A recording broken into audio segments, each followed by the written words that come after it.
not only we are starting this series of webinar. Today happens to be Father's Day. To happy Father's Day to all of you, all the fatherly figures for us.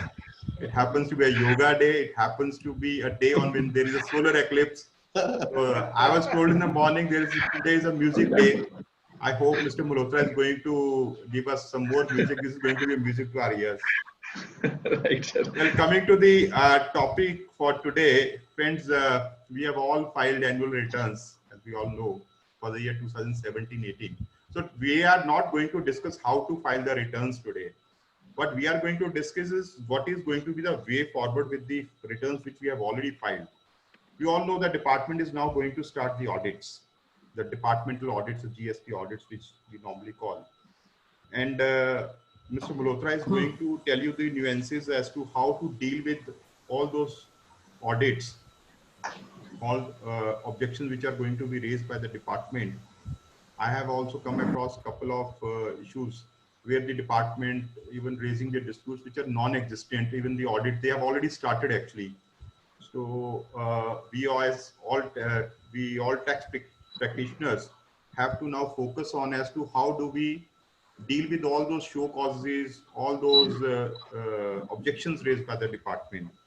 So I will request Mr. Sanjay Malhotra to deliberate on this issue, and floor is all yours, Mr. Malhotra. Thank you so much. I'll request one more thing. I'm going to disable the chat because this distracts everybody. The moment we are going to have the question and answer session, then we'll open the chat box also. Right, sir? Thank you so much. Thank you, Goel Saab, and Malhotra ji, please, floor is yours now. Yes, sir. Thank you, Kansal sir. Thank you, Sandeep ji.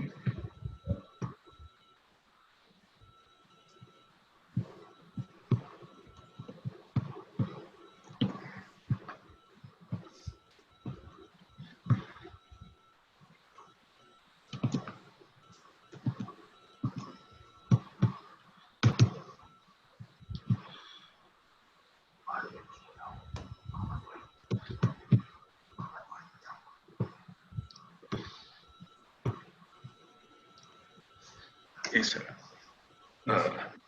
Sir, now means all are basically able to view my screen, na, sir?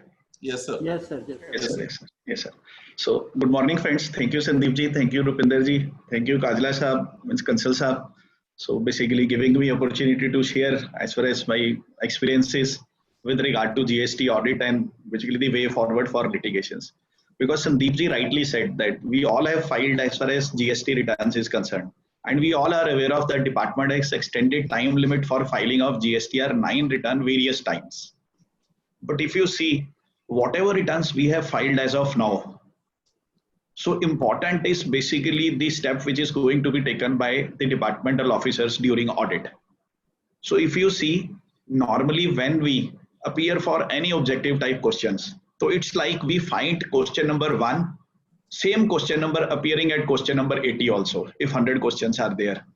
So hota ye hai ki if you see to whatever answer we give for question number 1, sometimes you find that question number 80, same question if it gets repeated. So we have different answer to same. So GSTR 9 is basically a format which most of the professionals at the time of filing annual returns have filled only figures, whatever basically the requirement of a particular table is. But when departmental officers are going to audit, so their job sitting at their desktop will get 50% over for audit if they go through GSTR 9.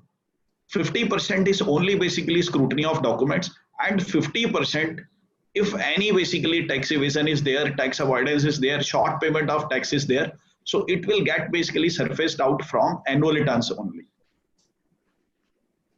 So I am basically thankful to Punjab Tax Bar Association, National Association of Tax Practitioners, Punjab, Haryana, Patiala, Ludhiana, Jalandhar, Moga, and District Tax Bar Associations. So if you see, I'll give you basically a brief overview of audit before I move to annual returns, which is basically GSTR 9. So because important is from department perspective, department will look at what they want to basically go through. And they will not look at what basically the taxpayer want them to basically look at, because department officers are aware of if a particular manufacturer is manufacturing and supplying a particular commodity, he will not go into depth as far as that particular commodity is concerned, because he know in any case that is basically a supply. If we are service providers, he know that we are professionals, we are rendering services, but they would like to go into detail from the books of account which a particular taxpayer is maintaining, to surface out if there is any item which amounts to supply, but taxpayer has not declared that particular item as supply.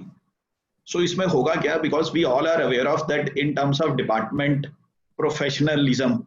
So if you see, we will find कि जो department के officers आएंगे either at the level of assistant commissioner or joint commissioner, they may be holding basically doctorate in Hindi, doctorate in Punjabi, doctorate in philosophy, not basically the commerce background or accounting background. So despite of same, if you see, they have been imparted training in such a manner that now they know how to operate tally, how to operate ERP, what basically needs to be extracted from company's books of accounts. तो वो ये नहीं देखेंगे because they are aware of कि आप supply कर रहे हैं तो कर रहे हैं. So उनका role is going to be totally different. And if you see, when I have interacted with number of basically officials, तो they say कि हम तो एक law के constraints में बंधे हुए हैं. We know that principally if some matter is there which stands to be in favor of assessee, but we are bound by whatever basically the tax constraints. Being revenue officers, हमें तो अगर show cause देना है तो देना है. So if you see brief on audit, so audit is nothing, only basically the detailed examination of records, returns, other documents and verification. So important from audit is that audit officer cannot play the role of preventive officer. तो search seizure नहीं कर सकते. So इनका role is only basically limited to detailed examination and verification or correctness of records.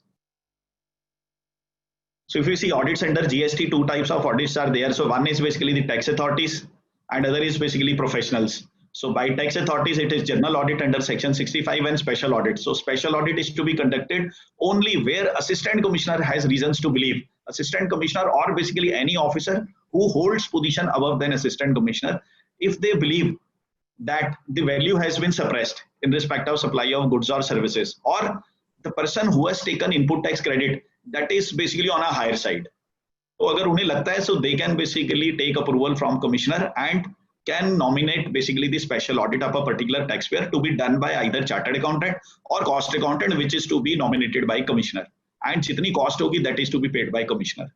And as far as professionals are concerned, so it is only basically the tax audit report under GSTR 9C.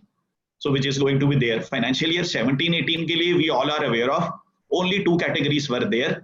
One is taxpayers having basically aggregate turnover, means turnover at PAN level, which is less than 2 crores. उनको तो एक option दे दी गई थी कि आप GSTR 9 file करना चाहते हैं तो कीजिए. But taxpayers who were having turnover which was more than 2 crores during financial year 17-18, तो उनको तो कहा कि you have to mandatorily file GSTR 9C, you have to get your basically accounts audited also. So reconciliation statement भी file करनी पड़ेगी GSTR 9C में. So if we see, so 17-18 में total taxpayers who basically fall under annual returns category, which means who has to file basically reconciliation statement under GSTR 9C. So close to 12.50 lakhs assessees were there.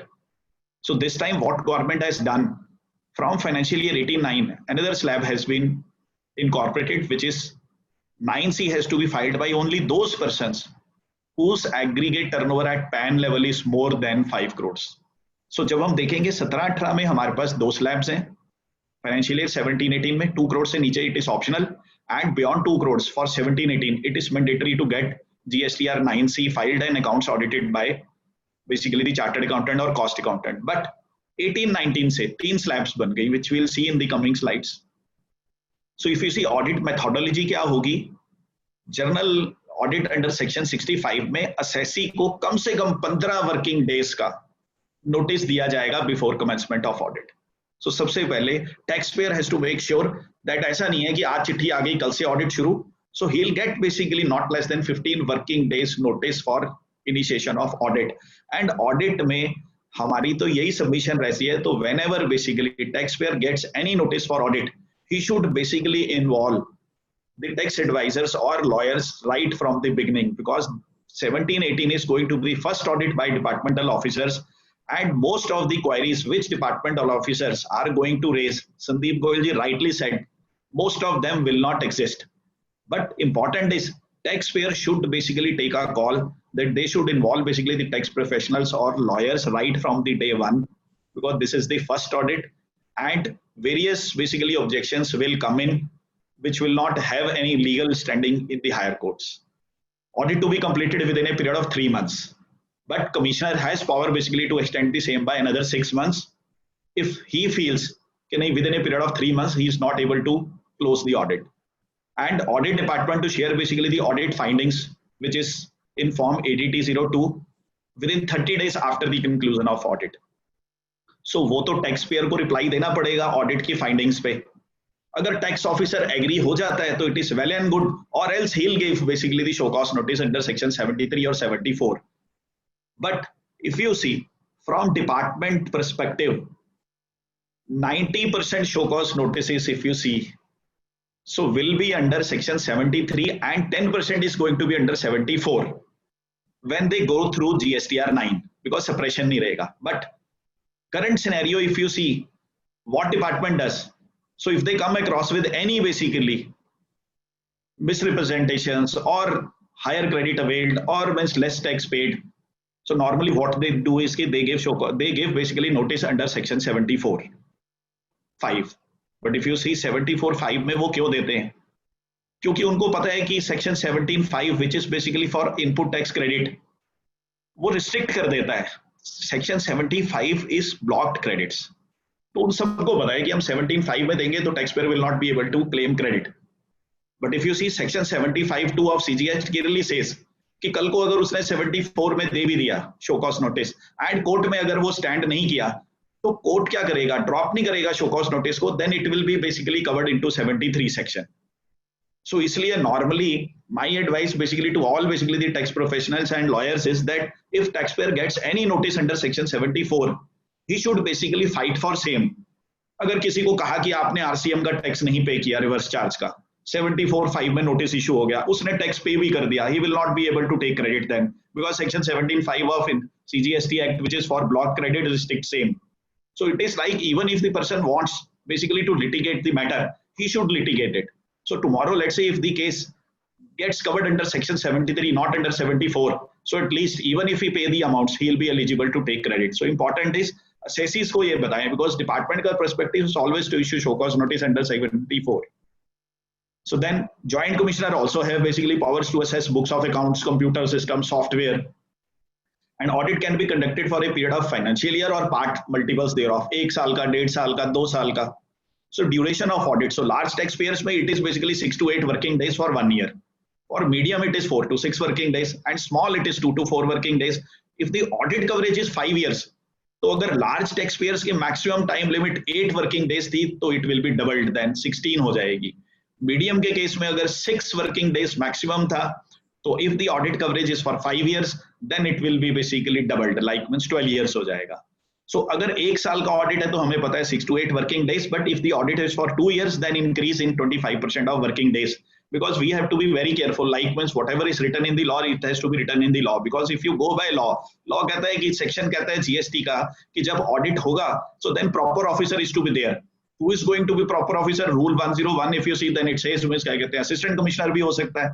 So let's say if basically the audit team comes for audit, so we'll ask who is basically the proper officer. Now you define. If the assistant commissioner is not present at the time of audit, so we'll say कि आपके audit objections को stand ही नहीं करेंगे, because audit ही आपका proper audit नहीं है. Assistant commissioner तो कोई आया ही नहीं office में. So then department to share findings after audit with the taxpayer, and if the para gets settled, so they'll close the case, or else basically they'll go ahead with the show cause notice then. So we have to see whether the audit which has been conducted complies with the guidelines which is given for audit in terms of section 65 or rule 101, whatever it may be. So वो comply हुई है या नहीं. So objections तो हम बाद में देखेंगे. So now if you see the important aspects in audit, so important aspects आपके audit में क्या होंगे? For example, now I will play basically my role as assistant commissioner. So I have come to your place for audit. So मैं क्या देखूंगा? I'll go through all these aspects at the time of audit. So आपने अब GSTR 9 file कर दी. Before I move to GSTR 9, क्या आपने सही file किया? And I'll share basically GSTR 9 के एक एक टेबल का, एक एक रो का लिंकेज है For example, when I'll move to table 4 of GSTR 9, so I'll share कि table 4 का correlation table 6 से भी है, table 7 से भी है. Because when the departmental officer will go through annual returns, their 50% job sitting at their desktop will be over. उनको पता चल जाएगा कि जी table 4 का correlation table 9 से है and यहाँ पे तो dispute है. So if you see, if I am going to play the role of assistant commissioner audit, so first of all I'll go through the registration certificate. So registration certificate में आप मुझे कहेंगे कि ये मेरी registration है. Suppose if you are holding 5 different registrations, आपकी 5 registrations हैं, Delhi, Punjab, Calcutta, Miss Chennai, Bangalore. If you have basically 5 registrations, I'll ask for कि आप मुझे पांचों registrations बता दीजिए कि are you under regular taxpayer scheme or are you under composition scheme, or if you are under both schemes during a particular financial year, you show me basically the details across means your registrations. तो वो सबकी मांगेंगे because they will not initiate audit for a particular GSTR 9 or an annual return or a particular GSTR number until unless they have basically the detail of other registration numbers also, because they will call for other registration numbers to make sure कि जी आपकी एक company है और आपने means अपने same premises में 5 companies और बनाई हुई हैं, ABC associates, ABC means ABC and company, ABC pharma, ABC means life sciences. So they'll say, a person will say कि नहीं जी मेरी तो 6 कंपनीज हैं, बिकॉज मेरी 5 जो कंपनीज हैं, हो सकता है जिस कंपनी का ऑडिट हो रहा हो मेरी ये 5 उसकी सब्सिडरीज हैं. वो कहेंगे very good, now you show me basically the registration certificate of 5 different subsidiaries also. अब 5 डिफरेंट सब्सिडरीज में होगा क्या, उस रजिस्ट्रेशन सर्टिफिकेट में जिसमें वो देखेंगे कंसेंट लेटर लगा है. बिकॉज इफ यू सी कई जगह पर जब when people take normally या taxpayers takes registration number, so they give basically the consent letter, because you will not find lease agreement or basically the ownership certificate. It is only basically the consent letter. So if I am having 6 different subsidiaries, same premises, and I have given consent letter for seeking registration number, तो होगा क्या, वो ये कहेंगे consent letter तो आपने दे दिया, which means आपकी सर्विसेज वो रेंट की इनवॉइस आ रही है आपको या नहीं आ रही. तो अगर रेंट की इनवॉइस नहीं आ रही, because in most of the cases what has taken place when department has done audit, registration में जहां उनको दिखा कि consent letter has been given, so उन्होंने वहां पर ऑब्जेक्शन रेज कर दिया, नाउ यू शो अस जिसने आपको कंसेंट लेटर दिया है, if that person is related to you, so then related parties concept में even if you don't receive consideration, तो schedule 1 of supply says it is to be treated as supply. जो normal rental value होगी उस particular area की, अगर rent की invoice नहीं आई तो वो कहेंगे टैक्स पे करो आप इस पे. So then time of supply, if you see, so department officer will go through whether the invoice has been raised on time or not. So important is basically the contracts, agreements. So agreement क्या कहते हैं? Agreement, if agreement says that you have to pay us basically rent on a monthly basis which falls due on 1st of every month. But invoice किसी ने rent के 3 महीने के बाद raise कर दी, किसी ने 6 महीने के बाद रेस कर दी, so department will ask for interest. And हो सकता है वो पेनल्टी भी लगा दें, जनरल पेनल्टी कि 25,000 की सेक्शन 125 में कि जी नहीं, you have not complied with the provisions because you have to raise invoice, इस पर्टिकुलर डेट पे रेस करनी थी, आपने 3 महीने के बाद की. So they will go through the agreements also, they will go through the contracts also to determine what is basically the time for issue of invoice. Then comes basically the place of supply. So whether the tax has been paid under the correct head or not. So IGST, CGST, SGST, because lot of litigation across state level will take place. Because state will say, no, IGST will not come. So this particular case mein to you have to charge CGST, SGST. So lot of litigations will be there in terms of basically the correct head also. Then tax invoice, whether the invoice has been raised as per whatever basically the conditions given under section 31 and rule 46 or not.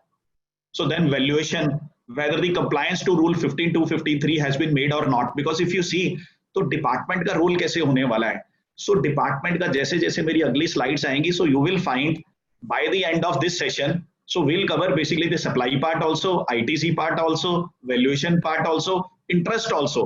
And interest is going to be the most important area for litigation in the times to come, because interest में अगर आप लोग देखेंगे 2 provisions हैं, section 50 subclause 1 which says 18% का interest लगेगा, and another is section 53 which says अगर किसी ने excess credit लिया है तो means या duplication of claims है, then interest rate is going to be 24%.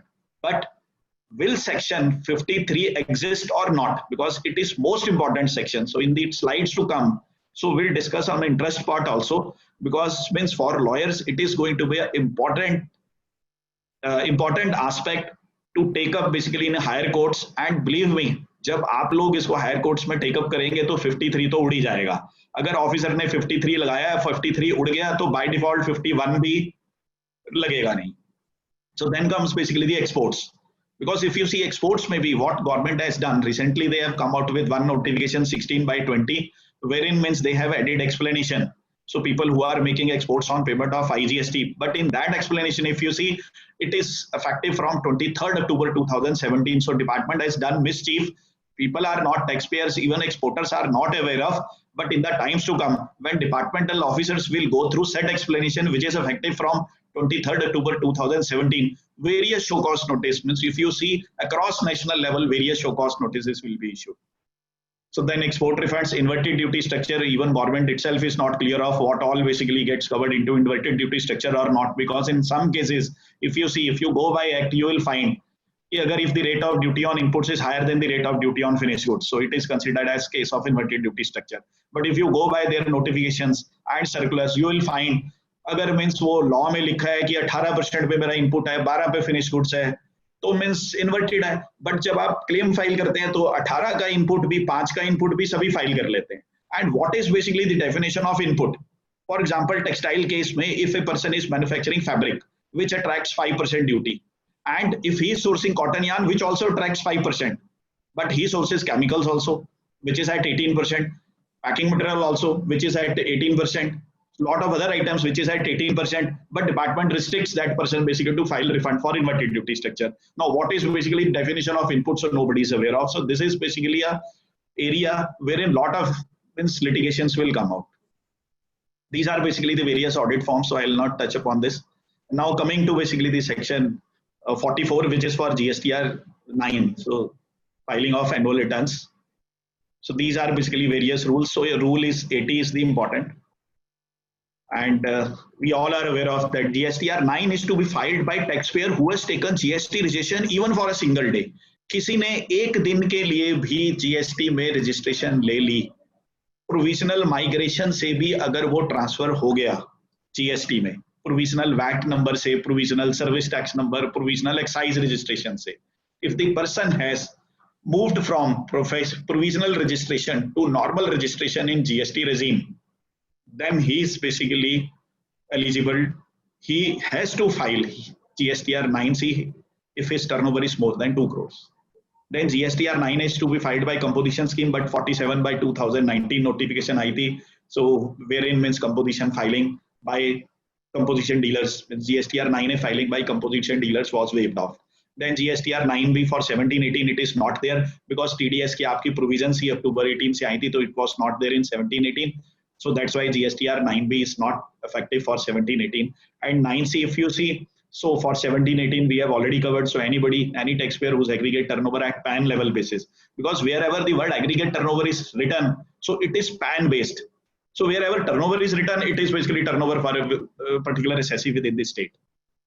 So 17-18 का date जो कि means act में शुरू में 31st December 2018 था, which has been extended various times through various means RODs and notifications, and the final date if you see for returns was 5th February and 7th February, and that was basically the state specific.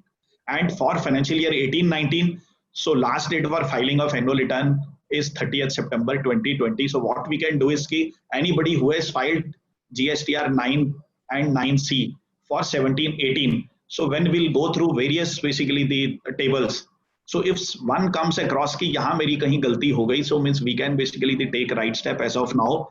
And for 18-19 returns we have time till September, because I'll tell you which table to correlate with which table. So if you have filed 17-18, you can make corrections, or you can basically you can take precautions when you are going to file return for financial year 18-19. And now important is, before I move on to tables, so there are basically some schedules which are important. So in terms of supply, because department क्या देखेगा, उनको पता है कि if a particular manufacturer is into manufacture of pharma products, pharma products बना रहा है, supply कर रहा है, टैक्स आ रहा है, he will not go through those details. What he will look at, आपके फैक्ट्री में आके he will raise basically various questions. So one question is going to be कि आप क्या FOC supplies करते हैं, and almost if you see more than means 90% industry is there who makes FOC supplies also. FMCG sector ले लीजिए, pharma sector ले लीजिए. So they manufacture basically medicines or some shampoos, which is basically supplied to various medical practitioners or doctors, clinics, hospitals, FMCG वाले departmental stores को, retail stores को on FOC basis, which is not basically for retail sale. But question will come कि जी आप अगर FOC supplies कर रहे हैं तो उसका process क्या follow करते हैं? So department will ask for what process a particular taxpayer follows when clearances on FOC basis. So when we will come across with views from taxpayers, तो some taxpayers will come back to us कि नहीं हम तो जी delivery challan पे material निकालते हैं FOC का. So delivery challan पे निकाल लीजिए, कोई इश्यू नहीं है, because delivery challan under rule 54-55 can be issued basically if the case is not regarded as supply. तो ठीक है, डिलीवरी चलान पे FOC निकाल लीजिए. कुछ सिनेरियोज में if you see normally when we recommend basically taxpayers to always clear FOC supplies under the cover of tax invoice on payment of tax. I'll tell you why. Because जिन लोगों ने FOC supplies किए होंगी under the cover of delivery चलान, उनके case में lot of litigations are going to come in. Because delivery चलान पे जब आप material निकालते हैं, it is not considered as supply. If it is not considered as supply, then means आपका section 17(5) subclause H comes into picture, which says अगर आपके goods lost हो गए, damage हो गए, destroyed हो गए और given as basically samples, आपने किसी को gifts दे दिया, samples दे दिया, so then ITC is blocked. When the ITC is blocked, अगर किसी ने डिलीवरी चलान पे FOC का मटेरियल निकाला है तो ये एंट्री ना तो GSTR 1 में कोई दिखाता है, ना कोई GSTR 3B में दिखाता है, तो ऑफिसर को कैसे पता चलेगा what is basically the value of FOC supplies which have been made under the cover of delivery चलान. अगर किसी ने 1(3) में दिखाई नहीं तो 17(5) में ब्लॉक क्रेडिट भी आएगा. अब सिर्फ अगर if I am basically the assistant commissioner and I comes for basically audit at your place and मैं आपसे क्वेश्चन प्लेस करता हूं कि have you ever cleared basically supplies on FOC basis, and if you say yes under the cover of delivery चलान, जब मैं GSTR 9 देखूंगा तो GSTR 9 में मैं टेबल 7 देखूंगा आपका, बिकॉज टेबल 7 आपके ITC रिवर्सल्स का है. अगर आप कहते हो कि I have made supplies under delivery challan but table 7 of GSTR 9 is empty, तो वो ऑफिसर केस बना ही देगा कि जी जब आप. Second is what we always say, you go by first point of schedule 1, because सबसे पहले शेड्यूल्स हमने कब देखने हैं, शेड्यूल 1, 2, 3 सप्लाई का हमने तब देखना है जब वो आइटम सप्लाई की कैटेगरी में आती हो. Because when I will come to compensation and liquidated damages, lot of litigations, if you see almost more than 90% industries, in case of more than 90% industries, litigations are bound to be there. वो कहेंगे नहीं जी हमारा contract था नहीं fulfil हुआ, हमने तो damages लिए हैं उससे, हमने तो कंपनसेशन ली है. डिपार्टमेंट कहेगा नहीं, that it falls into agreeing to a particular obligation, to act or not to act, to do or not to do a particular act, to refrain or not to refrain from doing an act. But आपको देखना है कि officer तो schedule 2 में जाएगा, but क्या वो supply है? अगर वो सप्लाई है तब शेड्यूल्स हम देखेंगे, schedule 1, 2 and 3. So departmental officers will, if you see, straight away can go to schedule 1, 2, 3 also without applying logic whether a particular transaction amounts to supply or not. So then important is point 1, which says permanent disposal of business assets. Business assets means anything, inputs in WIP, inputs in stock, WIP, finished goods. So capital assets also. Business assets means whatever has been recorded in the books of accounts, where ITC has been availed on such assets. अब अगर pharma वाले ने free of cost sample delivery challan पे किसी को दे दिया, या FMCG कंपनी ने, हिंदुस्तान लीवर ने कोई शैम्पू बना के छोटा पैक किसी को FOC बेसिस पे दे दिया, ITC उसने लिया हुआ है, अगर ITC लिया हुआ है तो मीन्स अगर वो FOC सप्लाई कर रहा है तो he has two options then. So either he can basically raise tax invoice on FOC basis but charge tax therein because इसने tax का credit लिया हुआ है number 1 पे, or else what he can do is कि section 17(5) में if he is moving basically FOC supplies under section 17(5) तो वो means अपना ITC reverse कर ले. Important is second aspect also. So departmental officer will go through only through schedules. Supply of goods or services between related or distinct persons. So person should be aware of what is meant by related person and what is meant by distinct person. Distinct person तो बड़ा आसान है जी. अगर same PAN number पे मेरी different states में registrations हैं, which means that I will get covered into distinct person category. For example, Reliance Industries, if has basically registration number in same PAN पे registration in Chandigarh, same PAN registration in Bombay. So then registration Chandigarh and Bombay is considered as basically the distinct persons. Related persons may, if you see related persons may, we have to go by definition which is specified in explanation to section 15 of GST Act. जो valuation का section है वहां पे related persons की definition है. So अगर कोई भी related persons की बीच में supply of goods and services होता है, even if you are not receiving consideration, so it will be treated as supply. So officer will not go through में GSTR 9 straight away. वो तो कहेगा आपकी registration में आपने consent letter दे दिया. कंसेंट लेटर इसलिए दिया क्योंकि एक बिजनेस चल रहा है जिसमें मींस फादर का है, दूसरा एक सन का बिजनेस चल रहा है, but means father has given basically to son consent letter to operate from same premises, but officer तो आके कहेगा कंसेंट लेटर तो आपने रजिस्ट्रेशन सर्टिफिकेट में दिया है बट रेंट की इनवॉइस कहां है, because even if you don't receive considerations it is basically a transaction between related persons. But proviso is very important because proviso says gifts not exceeding 50,000 rupees. So gifts not exceeding 50,000 rupees in a value during a financial year by an employer to employee. Employer-employee भी related persons में आते हैं. So when we'll go through the definition of related persons, you will find employer-employee also comes into the definition of related persons. But provided that gifts not exceeding 50,000 rupees in value in a financial year by employer to employee.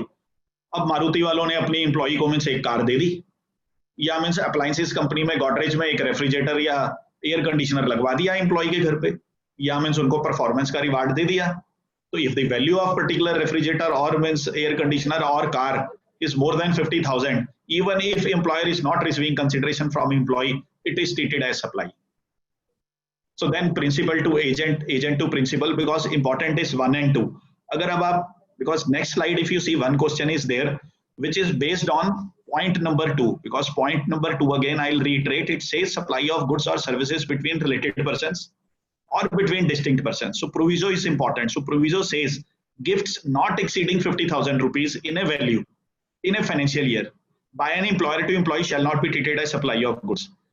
So this is basically a question for all of you. Can cash gift of rupees 51,000 given to employee by employer, cash gift de diya for outstanding performance. Employee has basically shown performance which is par excellence. So employer said I am going to give you 51,000 rupees.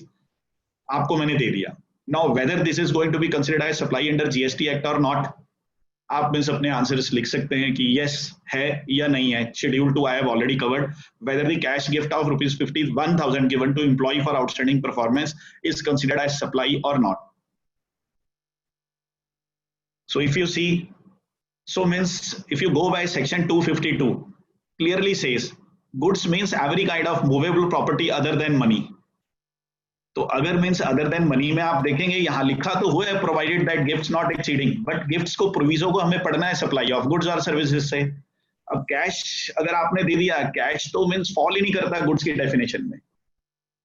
So it will not be treated as basically supply. Supply ही नहीं है आपका, goods और goods ही नहीं है, because goods की definition में मनी तो एक्सक्लूड है.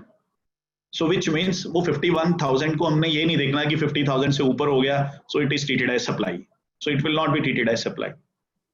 So आपके आंसर्स ठीक होंगे तो संदीप जी से means you can collect chocolates. So then comes FOC supplies. ये मैंने आपको बता दिया. FOC सप्लाईज पे why we basically make submission to tax payers even if they are clearing means material on FOC basis, we say them that you pay tax. I will tell you why.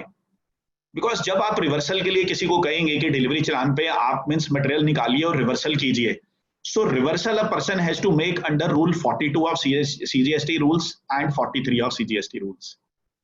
Ab, I'll share a small example with you. If a company is into manufacture of garments में means उसने एक garment free of cost पे किसी को देना है, sample. Garments पे duty 5% है, but garments में if you see उसके raw material पे अगर आप देखेंगे तो raw material पे duty कॉटन यान से अगर बना तो उस पे 5%, डाइज एंड केमिकल्स पे 18%, पैकिंग मटेरियल पे 12%, 18%, कंज्यूमेबल्स पे 18%, 28%. So if a person, because what I have basically come across in almost means more than 75% of cases is that reversal is always higher than the tax which is to be paid. क्योंकि अगर 5% tax किसी ने पे करना होगा, pharmaceuticals के case में medicine पे it is only 5% GST, but on inputs if you see it's basically chargeable to 12%, 18%. तो उनका तो रिवर्सल ही ज्यादा बन जाता है. So if a person basically pays tax, even if he is making supplies on FOC basis, because schedule 1 की item number 1, point number 1 clearly says if a person has availed ITC, then means वो supply treat हो जाएगा even if same person is not receiving consideration. And in that scenario, if you see person stands to gain, taxpayer stands to gain because उसका reversal कम होगा and वो litigations भी बच जाएंगी. Litigation आ गई तो डिपार्टमेंटल ऑफिसर ने जो फॉर्मूला बनाया वो फॉर्मूले में हम लड़ाई झगड़ा ही करते रहेंगे, इंटरेस्ट भी आएगा, पेनल्टीज भी आएंगी. So then annual returns, now 3 categories are there basically for financial year 18-19. So less than 2 crores it is optional. Person has basically option either to file GSTR 9, he may or may not file. But important is कि less than 2 crores के लिए भी GSTR 9 auto populate होके उनके GST portal पे आ जाएगी. इसलिए we always recommend taxpayers even if their turnover is less than 2 crores कि अगर आपके पोर्टल पे दिख रही है आप फाइल कर दो. So there will not be any suppression then. So extended period of limitation भी आपको कहीं लगेगा नहीं. But अगर आपके पोर्टल पे दिख रही है and if you come across with कि मेरा mismatch है वहां पे, तो you correct mismatch and file GSTR 9. अगर आप mismatch भी correct नहीं करते, आपके पोर्टल पे भी पड़ी है, then basically officer तो will ask for कि whatever auto populated GSTR 9 is available at your portal, you download the copy of same and give it to me. If you don't want to file, don't file. Then between 2 crores to 5 crores, only person has to, taxpayer has to file GSTR 9 and not GSTR 9C for financial year 18-19. And if the taxpayer is having aggregate turnover on PAN basis, which is more than 5 crores, then he has to file both GSTR 9 and 9C. So then distinct persons. So related persons or distinct persons, because if you see department auditor का role, तो basically आपकी books of accounts और balance sheet से होगा, because they are more of accounting professionals as of now without holding degree of chartered accountancy, cost accountancy. So department के officers तो without degree अब means एक professionals बन चुके हैं. The kind of basically the training program they have gone through. So they will grow through कि आपके sales tax payer में जीएसटी के पोर्टल पे पैन नंबर डाल देंगे and they'll have basically the entire list how many GST registrations you have taken. And on GST registration say they'll find out whether you have taken registration for input service distributor or not. Because schedule 1 में अगर litigations का area जो रहेगा, wherein I think if you basically represent in higher courts, so there are basically chances of basically getting case favor in the taxpayer favors also, because litigation का area क्या रहेगा, schedule 2 supply का कहता है अगर कोई भी supply of goods and services between distinct or related persons होगी. We all are aware of that. One basically company, if company makes transfer, stock transfer of goods from one location to another, they pay GST on same.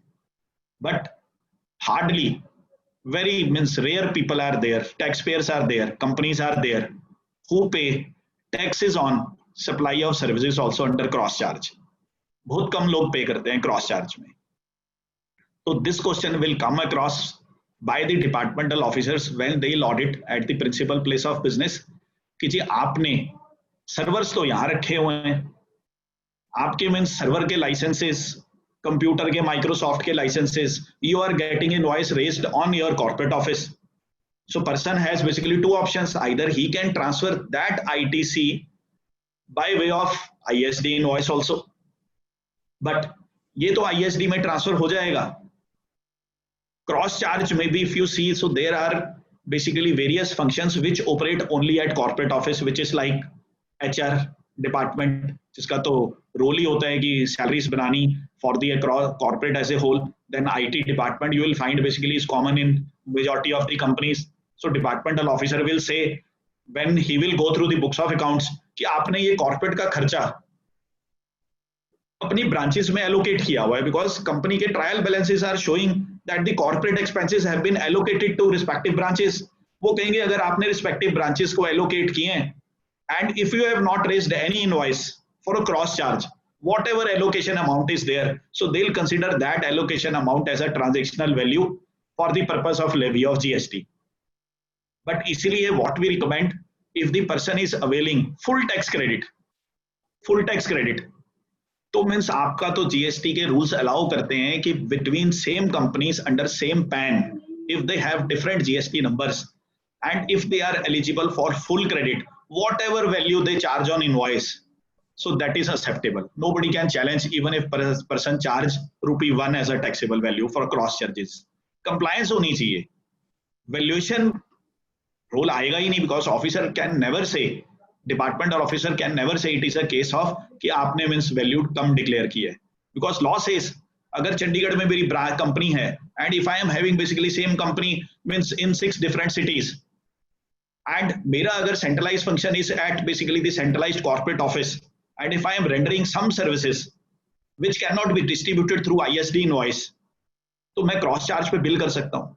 Because if you see, you will find basically litigations are going to be in those cases wherein means आपने rent पे चंडीगढ़ में office ले लिया, and Punjab में if you have your factory and आपने rent का credit ISD से distribute कर दिया, तो section 20 subclause 2 of CGST will come into picture. Officer will say कि आपको तो क्रेडिट डिस्ट्रीब्यूट करने के लिए conditions and criteria is there, so जो क्रेडिट जहां का है सबसे पहले आपको वहां पे डिस्ट्रीब्यूट करना है, बिकॉज चंडीगढ़ में if you have taken property on rent then it can not be distributed through ISD, you have to take normal registration, you can take credit under that registration and cross charges पे आप invoice raise कर दीजिए, because destination based tax में चंडीगढ़ के state authorities will also issue basically show cause notice, immovable property situated in Chandigarh.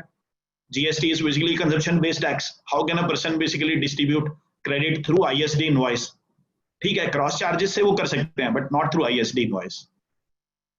So then related persons, if you see, these are basically the definitions of related persons, and department will go through the company's balance sheet. Company balance sheet में if you see all basically the corporates at the end of balance sheet has to reflect transactions between related persons. तो वो तो सिर्फ balance sheet उठाएंगे, related persons की companies के नाम लिखे होंगे, these are basically the companies which are like related persons for me, and ये हमारी ट्रांजैक्शंस हुई हैं बिटवीन रिलेटेड पर्संस. तो वो officer will basically come back to tax payer, means आपका तो balance sheet is showing that these are the transactions which you have basically taken, which has been taken place means with your related persons. Now you show me all invoices wherein means what basically is the nature of transactions and whether the GST has been paid or not. So related person से अगर किसी के आप factory में चले जाइए और वहां पर you will find basically the common infrastructure also which is getting used by one company and their subsidiaries also. वो कहेंगे वो common infrastructure तो लग गया, आपकी पाइपलाइन तो लग गई, बट आप बता तो दीजिए कि कॉमन में रिलेटेड पर्संस को आप अपनी बुक एंट्री से डेबिट क्रेडिट किए जा रहे हैं या कंसिडरेशन नहीं ले रहे, but where is basically the invoice, because schedule 1 says even if you are not receiving consideration, तो then it is treated as supply. So related persons में if you go through balance sheet, so you will find out कि जब when you file GST or 9C or 9 or 9C for somebody, so whether means what that person has raised invoice or not.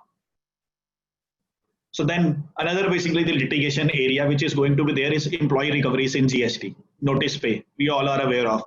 Company has taken basically mobile connections from Airtel, Vodafone. अब mobile means connection SIM ले लिए, SIM लेके employees को दे दिए, Airtel का bill आता है company को and company is availing basically full credit against Airtel bill, but simultaneously if you see they are recovering charges from their employees also. So department will say आपने तो पीछे credit ले लिया और एम्प्लॉय से रिकवरी कर ली, it amounts to supply then. So now you have to basically pay tax on employee, whatever recoveries are there in terms of mobile का जो आपने चार्ज किया. If a company is having canteen and company at own is procuring whatever means karyana items are there and making food, supplying to employees, recovering from their salaries, वो supply of food आ जाता है. company is not eligible to avail credit because notification last year आई थी 19 आपकी 2019 में, so no ITC, then basically the tax rate is 5%. but litigation का area कहाँ आएगा? Suppose मेरी फैक्ट्री में if I have given basically canteen to contractor तो मुझको बिल करता है 100 रुपीज का 5% टैक्स लगा के, 105 की बिलिंग मुझे आ गई। अब मैं एम्प्लॉय से भी मैं रिकवर कर लेता हूँ। कुछ कंपनीज एम्प्लॉय को अगेन 5% लगा देते हैं और पीछे का क्रेडिट कुछ लेते हैं लोग, कुछ लोग नहीं लेते, बिकॉज जब when you charge basically 5% tax to your employee, either it is a case of reimbursement और इनवॉइस, so then वो 5% चार्ज करते हैं, because loss is you are not 5%, you can charge only if you are not availing ITC in back chain, but entire chain में 10% लग गया। but if you go by section 17(5) it says कि ठीक है आपका food beverages पे if it is obligatory under law so you can avail credit, but obligatory under law में we always come across with Factories Act says, because Factories Act, what Factory Act says that you any basically the employer has to has canteen within their factory premises if the number of employees are more than 250। अब वहां पर भी explanation की problem आ जाती है, how we explain कि जी वो canteen रखना मेरी फैक्ट्री में जरूरी है या खाना खिलाना भी जरूरी है? खाना खिलाना तो कहीं लिखा नहीं, सो वेदर कैंटीन रखना इंक्लूड्स खाना खिलाना also, so that I will be eligible for whatever means invoice has been raised to me by contractor, and various basically if you see things are there, like means company ने एक guest house रख लिया, अब वो employ से debit कर लेते हैं, एंड गेस्ट हाउस में इफ यू सी तो दे विल से कि 1000 रुपीज से नीचे आप ले रहे हैं, then it is basically exempt supply. So if you have given basically guest house on rent to employee, it is not basically the employer employee services, वो तो आपकी रेंटिंग की सर्विसेज हो गई हैं, which is other than your furtherance of business. So normal ordinary course of business, if the company is into manufacturing pharma products and if they have basically the guest house also, अगर employee को कोई नया recruit किया, बाहर घर नहीं मिला रहने का, if any employee is basically putting up in their guest house and employer is recovering basically the rental charges for guest house, if it is more than the prescribed limit whatever it is, hotels वाले में if it is monthly rent then it is charged to tax, वो चीजें आएंगी। Means आपकी बस recoveries, contractor से बस ले ली कंपनी ने, higher pay contractor is charging 5%, company is basically recovering same from employees also, so then contractor के bill पे 5% आया, आगे हमने recover कर लिया, because GST provision says if I have to charge basically 5%, if I have to charge 5% GST on recovery part from my employees, then in back chain I am not eligible to take credit। वो issues आएंगे, because GST में you can always raise that GST में taxation तो एक बार होनी चाहिए, because principle कहता है no cascading impact of taxes are going to be there, तो मेरी सर्विस तो एक ही हुई है, why should I not be eligible for credit in my back chain? अगर मैंने कैंटीन कॉन्ट्रैक्टर को दे दिया, बस कॉन्ट्रैक्टर को दे दिया, I should be eligible for credit. No doubt 13 seater से ज्यादा का तो 2019 beyond means credit is eligible, but not prior to same is the case with contractor recoveries, and this is going to be the major area for litigation, because delay in construction is there, delay in late supplies are there, कि आपने मुझे means I have entered into agreement with my supplier that you have to basically supply me material by such and such date, and if you fail to supply me material by such date, so I'll impose इतना % late delivery cut to you। अब कई बार means आपने मुझे material export करना है, कोविड-19 में if you see various export orders got cancelled, कि जी मटेरियल आपने मुझे एक्सपोर्ट करना था, एक्सपोर्ट ऑर्डर कैंसिल हो गया, पार्टी के पास जो एडवांस आया था वो उन्होंने एडवांस रख लिया। Now that particular advance whether it is going to be treated as compensation, या फिर डिपार्टमेंटल ऑफिसर तो यही कहेगा कि नहीं जी वो तो शेड्यूल 2 में it falls under basically clause 5E which says agreeing to the obligation to refrain from an act or to tolerate an act or situation or to do an act। अब officer will straight away basically jump to clause 5E of schedule 2 कि जी आपने तो order cancel हो गया, compensation ले ली, now means आपका तो agreeing to obligation for to refrain from an act आ गया। But what needs to be seen, we will come across with various basically conditions like late delivery charges are there, penalties, deficiencies, non-compete fees, liquidated damages, third party damages। But सबसे पहले हमें ये देखना है कि अगर breach of contract कहीं है, हमने लिखा उसमें कि जी अगर आप ये चीज परफॉर्म नहीं करते, in case of hotels if you see even if you don't take service, sometimes supply of non supply of service is also basically treated as service. Hotel में हमने रूम बुक करा लिया, cost is 5000 rupees, hotel says if you fail to turn up और if you fail to get your cancellation done within 24 hours तो आपको पैसा refund नहीं होगा। Which means आप होटल में गए नहीं, आपने होटल की रूम की सर्विस ली नहीं, but what hotel does, so hotel ने तो आपसे पहले रूम का टैक्स लिया, जब होटल अपनी फाइनल इनवॉइस रेज करता है तो वो नो शो लिख देता है, which means agreeing to the obligation to refrain from act, because उसने clear लिखा हुआ था if you fail to turn up, if you fail to get means your cancellation done by such and such date, then ये पैसा तो हमारा ही हो जाएगा, which is chargeable to GST at the rate of 18%, which is basically no show off charges, which is also a service. Sometimes non-supply of service is basically also a service, but important आपको ये देखना पड़ेगा, अगर किसी को contract से compensation मिला, वो compensation सबसे पहले देखना है whether वो compensation amounts to supply or not. We will not go to schedule 2(5)(e). Schedule 2(5)(e) तो ये बताता है, schedule 2 only tells us whether a particular transaction or activity is to be treated as supply of goods or supply of services. But supply तो पता चले कि supply है या नहीं है, because लोग compensation लेंगे, COVID-19 में export के orders cancel हो गए. So we have to go through contract. What contract says? वो तो कहेंगे जी मैंने एक माल बना के रखा था, आपने लिया नहीं, मेरा जो पैसा आपका आया था forfeit हो गया. That is basically मेरे लिए तो it is a compensation, because आपने breach of contract किया है. Contract is always for performance, not for non-performance. Non-performance तो उन्होंने लिखा ही नहीं था, उन्होंने तो लिखा था मटेरियल नहीं उठाओगे तो I'll forfeit your amount. Officer will say कि नहीं जी, ये तो मीन्स क्या कहते हैं, आपको टैक्स पे करना है. But you have to see whether it amounts to supply or not. If it amounts to supply, तो आप कहेंगे फिर तो ये मेरा एक्सपोर्ट ऑफ सर्विस हो गया, क्योंकि एक्सपोर्ट ऑफ सर्विस की डेफिनेशन में जब आप जाएंगे तो कहेंगे देखो जी सप्लायर भी इंडिया में है, रिसिपिएंट आउटसाइड इंडिया है, फॉरेन करेंसी मुझे आ गई, प्लेस ऑफ सप्लाई भी मेरा प्लेस ऑफ सप्लाई रूल से आउटसाइड इंडिया है, देन मैं तो फिर इस ट्रांजेक्शन का जो मेरा पैसा कैंसिल हो गया, it will be treated as export of service. मैं सर्विस की इनवॉइस बनाता हूँ, अंडर बॉन्ड कर लेता हूँ. बट इंपॉर्टेंट आपको यही देखना पड़ेगा कि वेदर अगर किसी ने टैक्स नहीं दिया, whether it amounts to compensation or liquidated damages in Service Tax Act by various courts. It has been held that compensation in some cases, if you go by contract, does not amount to rendering of service. So if it is not a supply, then it will not be categorized as either supply of goods or services. So then आपका आएगा composite and mixed supplies. So इसमें भी lot of issues will come in, because department will go through, because lot of FMCG companies, if you see, so normally एक product के साथ दूसरा product लगा देते हैं.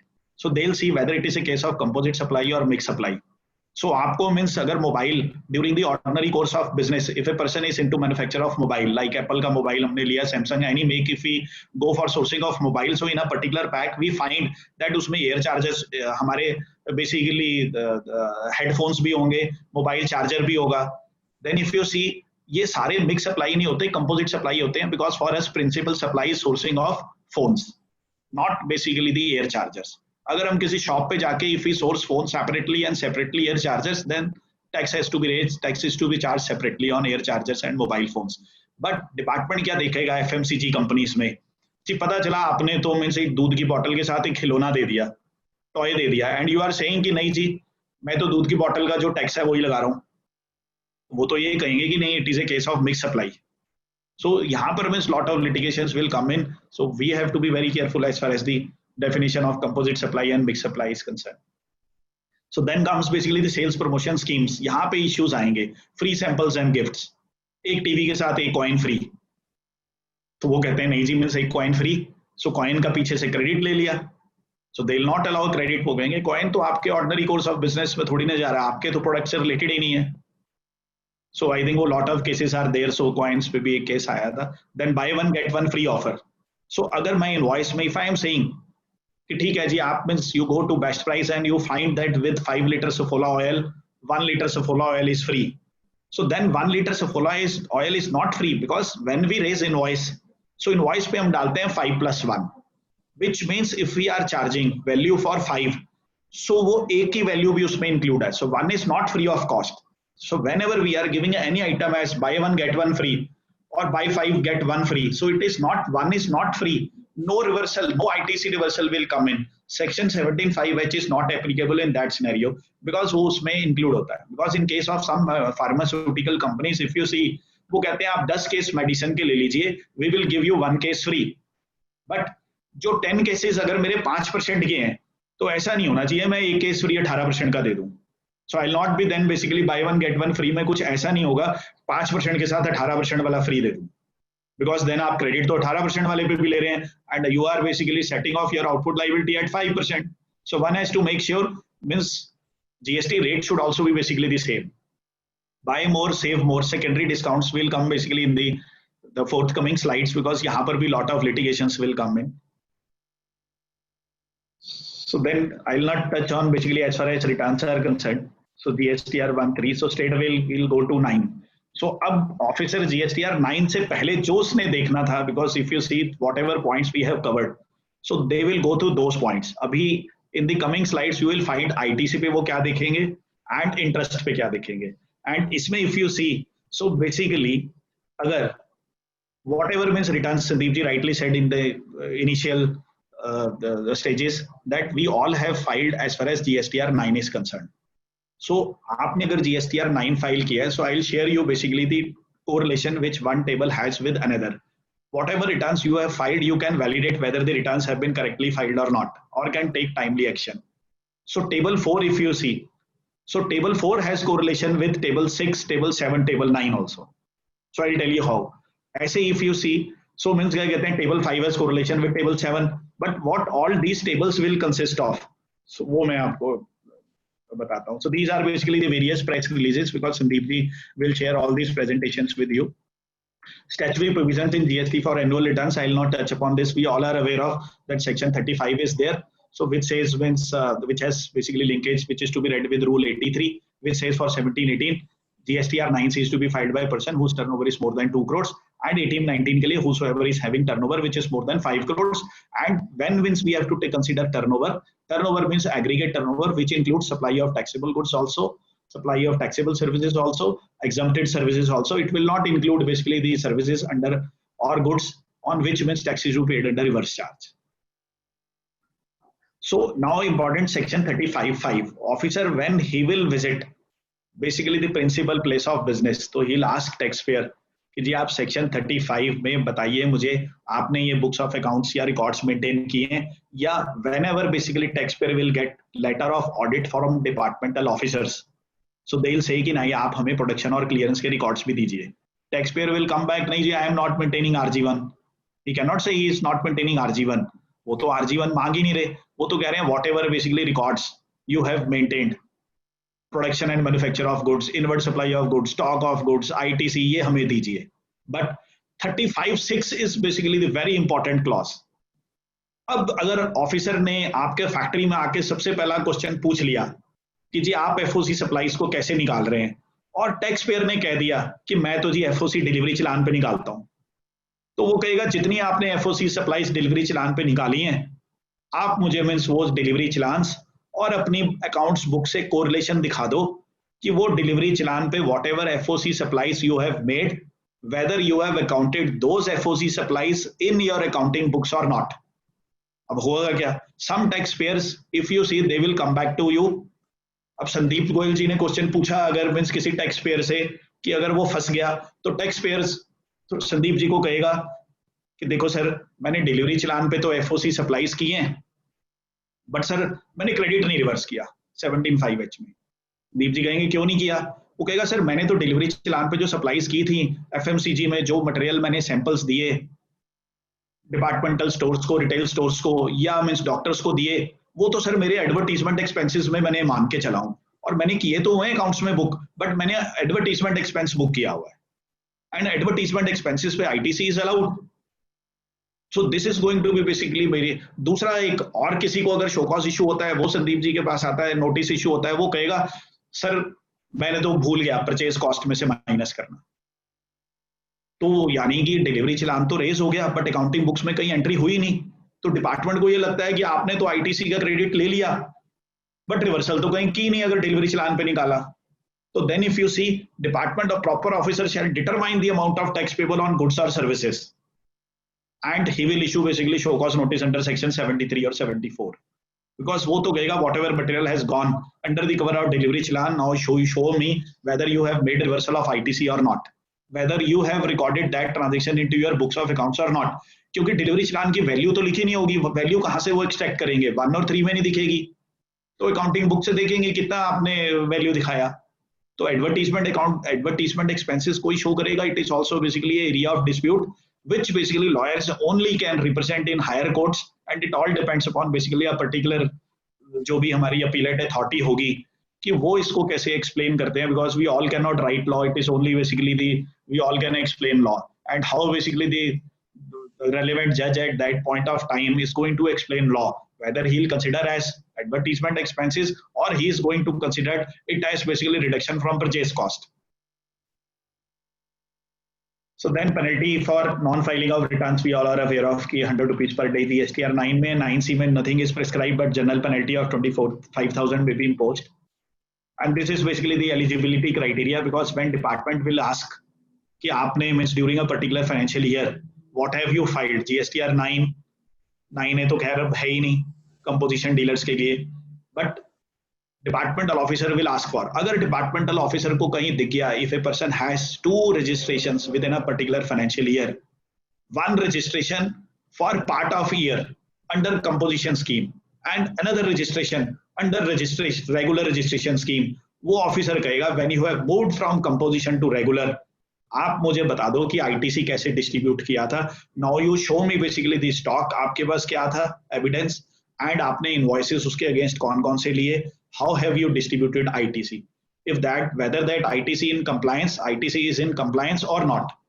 सो sometimes if you see there is basically the, कई बार constitutional change होती है composition to composition, then again question comes कि मैं तो कंपोजिशन से कंपोजिशन में जा रहा हूं, मैं क्या टैक्स दूं, तो कंपोजिशन से कंपोजिशन में भी डिपार्टमेंटल ऑफिसर्स कई बार कह देते हैं नहीं जी आप तो कंपोजिशन से कंपोजिशन में चले गए, पहले पार्टनरशिप फर्म थी अब आपकी सोल प्रोप्राइटरशिप होगी बिकॉज एक पार्टनर चले गया, या पार्टनरशिप फर्म ने अपना मींस कंपोजिशन स्कीम वाला दूसरे पार्टनरशिप फर्म को बेच दिया कंपोजिशन में, तो वो कहते हैं now you pay tax 1% because it is considered as supply.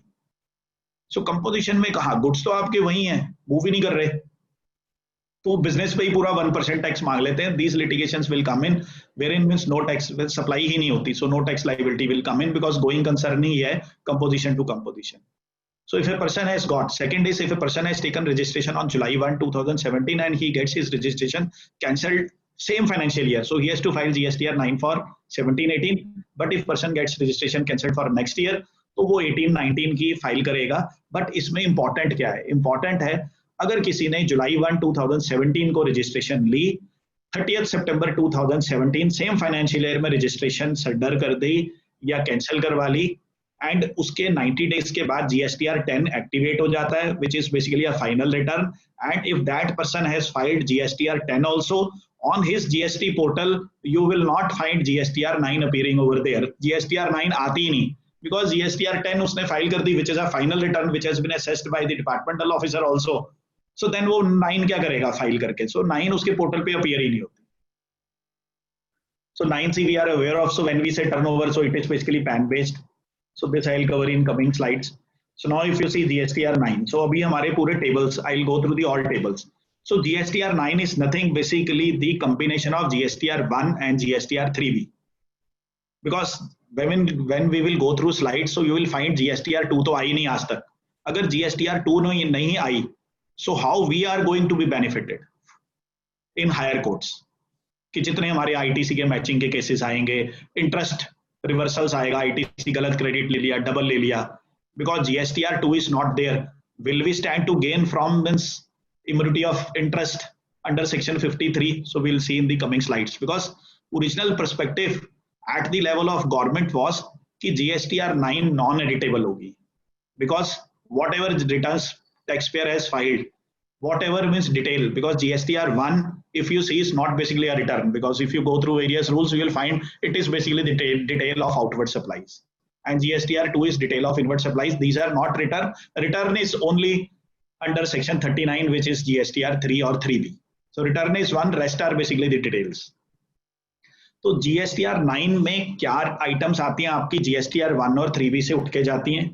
GSTR 1 में आपकी टैक्स लाइबिलिटीज आती हैं which is tax on outward supplies of goods or services and taxes on advances received.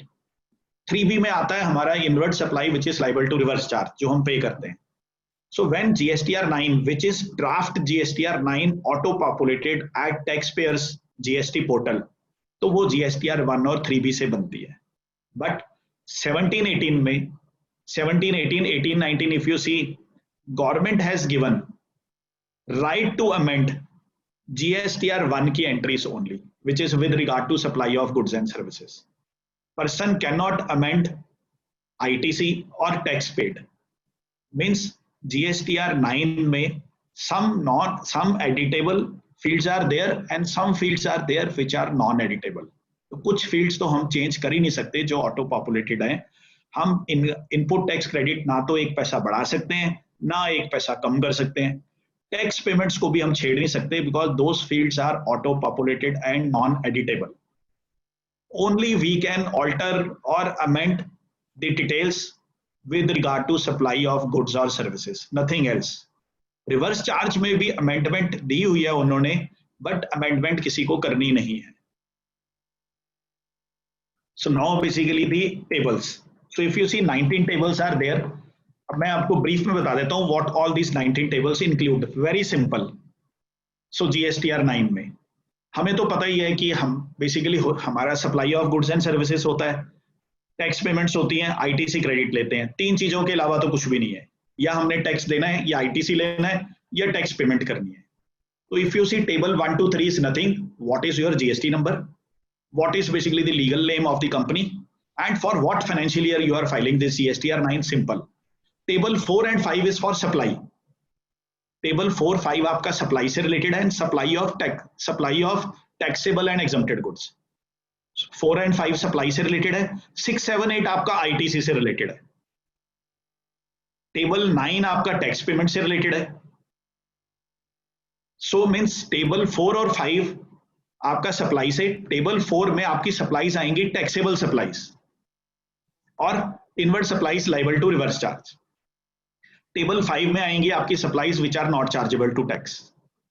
तो आपकी टोटल सप्लाईज 4 और 5 को मिला के आपकी सप्लाईज हो गई. 6, 7, 8 table is for ITC. 6 में whatever ITC you have taken in GSTR 3B वो ऑटो पॉपुलेट होके यहाँ जाता है. जो हमने GSTR 3B अगर 17-18 की GSTR 3B में whatever ITC we have taken during the period July 17 till March 2018, 9 months का ITC 3B से ऑटो पॉपुलेट होके टेबल 6 में आ जाता है. We cannot increase it by 1 paisa. We cannot decrease it by 1 paisa. We can only give bifurcation of whatever ITC we have availed. Table 6 में आपने कितना ITC लिया. Table 7 is basically for ITC reversals, which a taxpayer has made in GSTR 3B during a particular financial year. Table 7 की figures auto populated नहीं आती 3B से, but whatever means reversals taxpayer has made in his GSTR 3B, वो उसको GSTR 9 के table 7 में डालनी है. ऐसा नहीं कि वो उस रिवर्सल को बढ़ा दे या रिवर्सल को कम कर दे. Tax payer can not increase basically the reversal amount and he can not reduce basically the tax reversal amount. 6 में आईटीसी लिया, 7 में रिवर्सल. टेबल 8 जो है, table 8 is basically reconciliation of जो आईटीसी अवेल किया vis-a-vis whatever ITC is there in GSTR 2A.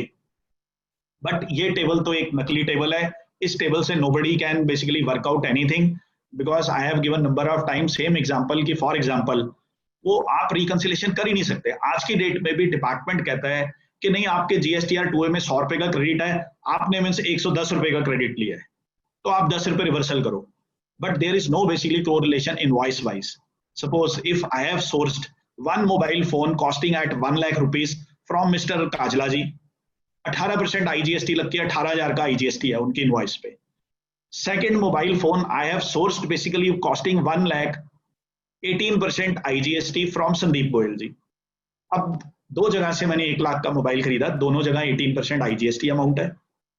Sandeep Goyal जी की invoice पे I have taken basically credit 18,000 rupees in my GSTR 3B and मैंने GSTR 3B में credit ले लिया. अब 1 month निकल गया, संदीप जी ने रिटर्न ही नहीं फाइल की कभी भी जीएसटीआर 1. काजला जी की इनवॉइस पे मैंने क्रेडिट नहीं लिया, काजला जी ने जीएसटीआर 1 फाइल कर दी. So what will table 8 show? Table 8 will show GSTR 2 कहता है जी 18,000 का क्रेडिट, मेरी 3B भी कहती है 18,000 का क्रेडिट, मैच्ड, चलो जी डिसऑनेस्ट बच गया. जबकि no invoice wise correlation is there. I have taken basically credit in GSTR 3B wherein no invoice is to be declared. So it is basically credit which is on Sandeep ji's invoice. And Kajla ji has filed return but has not basically unki invoice में तो I have not taken credit. So table 8 is basically jali table. If you see nothing can be surfaced out by departmental officers, it is only कि आपका credit ज़्यादा है या कम है. So then table 9. table 9 will show details which is uneditable as far as the tax payment has been made. If assessee has paid tax in his GSTR 3B during period July 17 till March 18, whatever tax he has paid, IGST, CGST, SGST से जो tax पे किया cash में या credit से, वो figures आ जाएंगी 9 में. साथ में टैक्स पेबल आएगा. Tax payable person can basically alter, increase but not decrease, and जो टैक्स पेमेंट्स हैं वो डिटेल्स वो नहीं छेड़ सकता. सो 4-5 में आपकी ट्रांजेक्शन्स आ गई सप्लाईज की, 6-7-8 ITC, 9 टैक्स पेमेंट्स.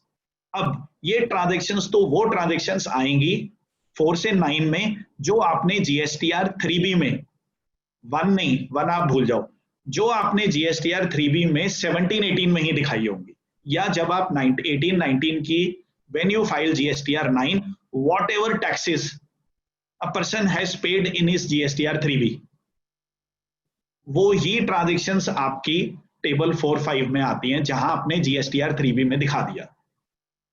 अगर किसी ने 17-18 का टैक्स जो है किसी इनवॉइस का छूट गया बट 18-19 में पे किया, बिकॉज 17-18 का amendments can be done, because table 10 से 14 इफ यू सी क्या कहते हैं, टेबल 10 to 14 इज अमेंडमेंट्स और editions pertaining to previous financial year but recorded in current financial year during the period April to September. तो अगर 17-18 का किसी ने इनवॉइस मिस कर दिया GSTR 1 में, GSTR 3B में, और अपने अप्रैल 18 से लेके सितंबर 18 तक दिखाया, तो उनको वो ट्रांजेक्शन्स टेबल 10 से 14 में डालनी पड़ती हैं. अब जैसे टेबल 4-5 सप्लाईज का है जो हमने ड्यूरिंग द फाइनेंशियल ईयर की, वो रिकॉर्ड कर दी. Table 10-11 is also for supplies, but 10-11 says supplies which has taken during previous financial year but I failed to record in my GSTR 1 और GSTR 3B, वो उन्होंने टेबल 10 में दिखा दी. अगर टैक्स लाइबिलिटी बढ़ती है तो टेबल 10 में, अगर टैक्स लाइबिलिटी कम होती है तो टेबल 11 में. For example, if a person has issued even debit notes and credit notes during April 18 to September 18, तो वो भी वो टेबल 10 और 11 में दिखाते हैं. 10 से जहां आपका टैक्स लाइबिलिटी बढ़ रहा है, only taxable supplies, not non taxable supplies. Table 11 से जहां आपकी टैक्स लाइबिलिटी कम होती है, क्रेडिट नोट्स इश्यू हुए. Then comes table 12 and 13. So 12 and 13 is for ITC, but before 12 and 13 if you see, जब आपकी GSTR 9C बनेगी तो वहां पर cost accountant and chartered accountants को रिकंसिलेशन करनी होती है, जो कि 4 तरीके की होती है. One is gross turnover reconciliation, second is taxable turnover reconciliation, third is rate wise tax liability की reconciliation, fourth is ITC reconciliation. And GSTR 9C में इफ यू सी, ये 4 फिगर्स GSTR 9 से आपकी जाती हैं 9C में.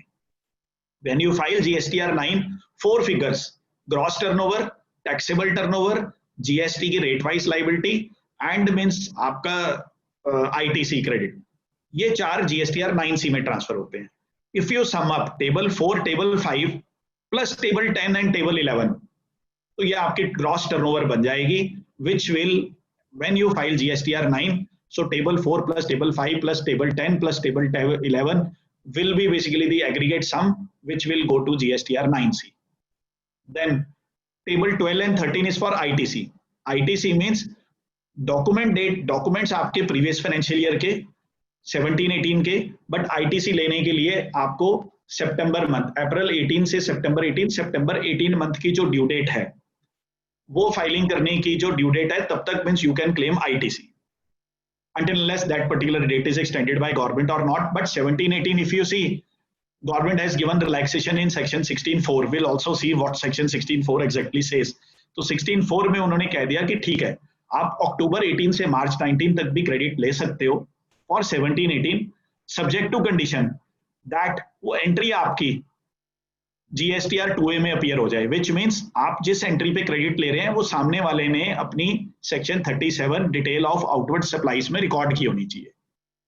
तो ऐसा नहीं है सेक्शन 16(4) में उसने कह दिया आप ISD इनवॉइस पे भी क्रेडिट ले लो, वो आपकी सेक्शन 37 में दिखनी चाहिए, वो तो GSTR 6 के थ्रू जाती है. तो वो आप क्रेडिट आप वही ले सकते हो जो आपके invoice, and word is basically invoice.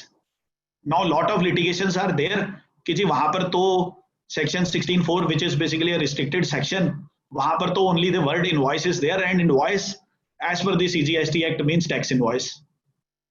Where is basically the bill of entry? So what is basically the time limit for claiming ITC against bill of entry? What is time limit for claiming basically the जो credit आता है आपका RCM की invoice? If you see RCM की तो it is self invoice, जो आप self invoice section 37 में कहीं थोड़ी ना चढ़ाओगे, तो वो भी आपका पीरियड अप्रैल से सितंबर 18 की जो ड्यू डेट है, एंड सितंबर 18 की ड्यू डेट मींस व्हाट?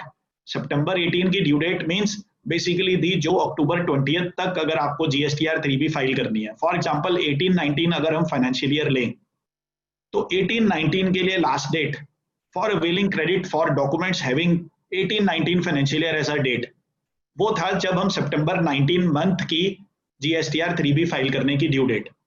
अगर आपने ड्यू डेट सितंबर 19 की अक्टूबर 20 है 2019, सितंबर 19 की 3B की डेट अगर अक्टूबर 20 2019 थी, अगर किसी ने अक्टूबर 21 2019 को ड्यू डेट के बाद भी GSTR 3B फाइल कर दी सितंबर 19 की ड्यू डेट के बाद, then also basically taxpayer will get show cause notice because department will say वहां तो क्रेडिट आप ले सकते हो जो ड्यू डेट है रिटर्न की। You have filed your September 2019 की return beyond due date, lot of cases will come in, फिर आप हाई कोर्ट में लड़ोगे that ITC is basically a vested right.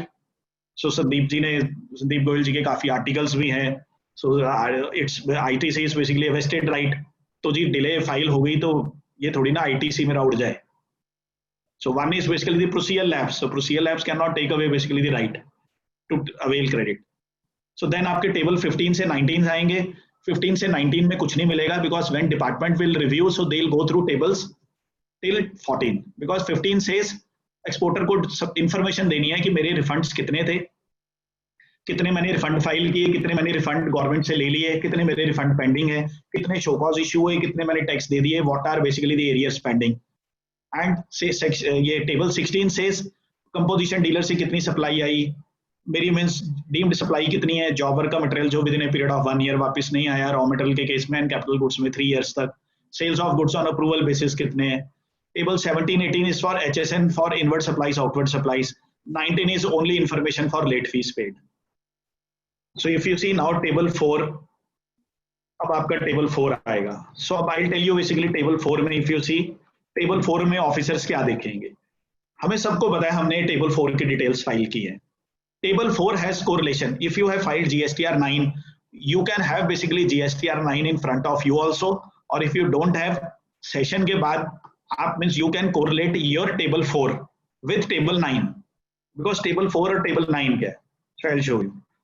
अब आप देखिए टेबल 4 क्या है। सो टेबल 4 में अगर किसी ने सेम फाइनेंशियल ईयर में 100% सप्लाईज सेम फाइनेंशियल ईयर में दिखा दी, 17-18 की सप्लाईज 100% 17-18 में दिखा दी, तो जो उसका टैक्स आएगा टेबल 4 में या टैक्स पेबल बनेगा ये टेबल 9 से मैच करना चाहिए। So officer will go through whether means ये वाला टैक्स आपका टेबल 9 से मींस मैच करता है या नहीं करता, सो वेदर ये वाला टैक्स मैच करता है या नहीं मारता। एंड इसमें if you see, so I will share you the important aspect. Department क्या देखेगा, डिपार्टमेंट इसमें आपका यही देखेगा। सो आपको मैं 10 मिनट में I will brief you because normally if you see तो this session takes almost close to 3 hours, but I will apprise you table 4 में वो क्या देखेंगे। सो टेबल 4 में वो देखेंगे कि अगर आपने यहाँ पे कोई इनवर्ट सप्लाईज लिखी हैं 4G में on which tax is to be paid under reverse charge basis, so जो GSTR 3B में टैक्स पेयर ने RCM की लाइबिलिटी दिखाई थी टेबल 3.1 में, whether this table 4G matches with whatever tax liability has been shown in GSTR 3B table 3.1 or not। अगर ये match नहीं किया 4G का कॉलम आपका RCM की लाइबिलिटी से, so then department will raise question. अगर ये कम हो गया डिपार्टमेंट विल अगेंस्ट इशू को रेज क्वेश्चन। देन टेबल आपका 4I is basically the disputed. 4I में वो क्रेडिट नोट्स इशू किए होंगे, department will ask then what are basically the nature of those credit notes. लोग कहेंगे जी हमने क्रेडिट नोट दे दिया शॉर्ट सप्लाई का, जी मैंने 100 पीस निकाले थे, 90 पहुंचे थे, 10 नहीं पहुंचे। वो कहेंगे very good, you have given basically the credit note for short supply which means your output liability has been reduced. But आपके टेबल 7 में तो कोई एंट्री दिख ही नहीं रही, बिकॉज शॉर्ट सप्लाईज होगी, then section 17(5)(h says you are not eligible for ITC, you have to make reversal of ITC, but आपका टेबल 7 तो कुछ दिखा ही नहीं रहा, because table 7 if you see is for ITC reversal. When person will say कि मैंने जी एक credit note दे दिया किसी को डिस्काउंट्स का, तो वो कहेंगे सेक्शन 15(3) में post shipment discounts if you have given you show us agreement whether the discounts which have been given is in alignment to the agreement or not. If those are not in alignment with the agreement, वो कहेंगे जो आपने credit notes raise किए हैं against which you have reduced your output liability, so output liability will be added back. And further, department will come back to you, whatever credit notes you have taken, how can you basically ensure us कि जो आपने credit notes पे output liability reduce किया है, whether the recipient, whether your customer has made reversal against same or not. अगर आपके customer आप prove नहीं कर पाते कि उसने कुछ रिवर्सल किया है, सो डिपार्टमेंट तो नोटिस देगा, but we have to fight in the court of law. That means क्या कहते हैं, सप्लायर बायर के केस में मींस अगर रिसिपिएंट ने कोई गुड्स ले लिए, सप्लायर ने कोई गलती कर दी, तो ही can not B penalised for default basically made by the supplier. So same is the question in case of debit notes also. But ये टेबल 4 की एंट्रीज अगर किसी ने टेबल 10 में कोई एंट्रीज दिखाई होगी, because table 10 is for transaction which pertains to previous financial year, but आपने अप्रैल से लेके सितंबर तक एंट्रीज दिखाई। For example if somebody has missed posting invoice in 2017-18 but उसने 18-19 में GSTR 1 में इनवॉइस डाल दी 17-18 की, टेबल 10 में दिखा दिया। जो एंट्रीज टेबल 10 में आएंगी, department will come back to you, where is the interest. Yes sir, yes sir. Sorry to interrupt. Can we have the question answer session quickly?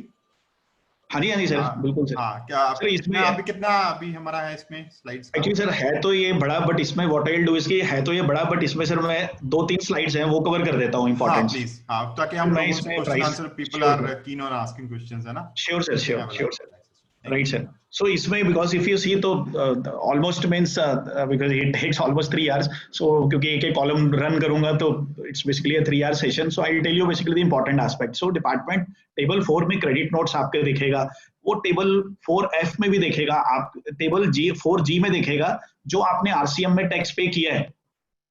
4G में RCM में जो टैक्स पे किया है, क्या आपने टेबल 6 में इतना ही क्रेडिट लिया है? अगर आपका क्रेडिट टेबल 6 में ज्यादा हो गया, वो कहेगा आपने टैक्स तो कम पे किया, but you have taken credit on higher side, you will be in fix.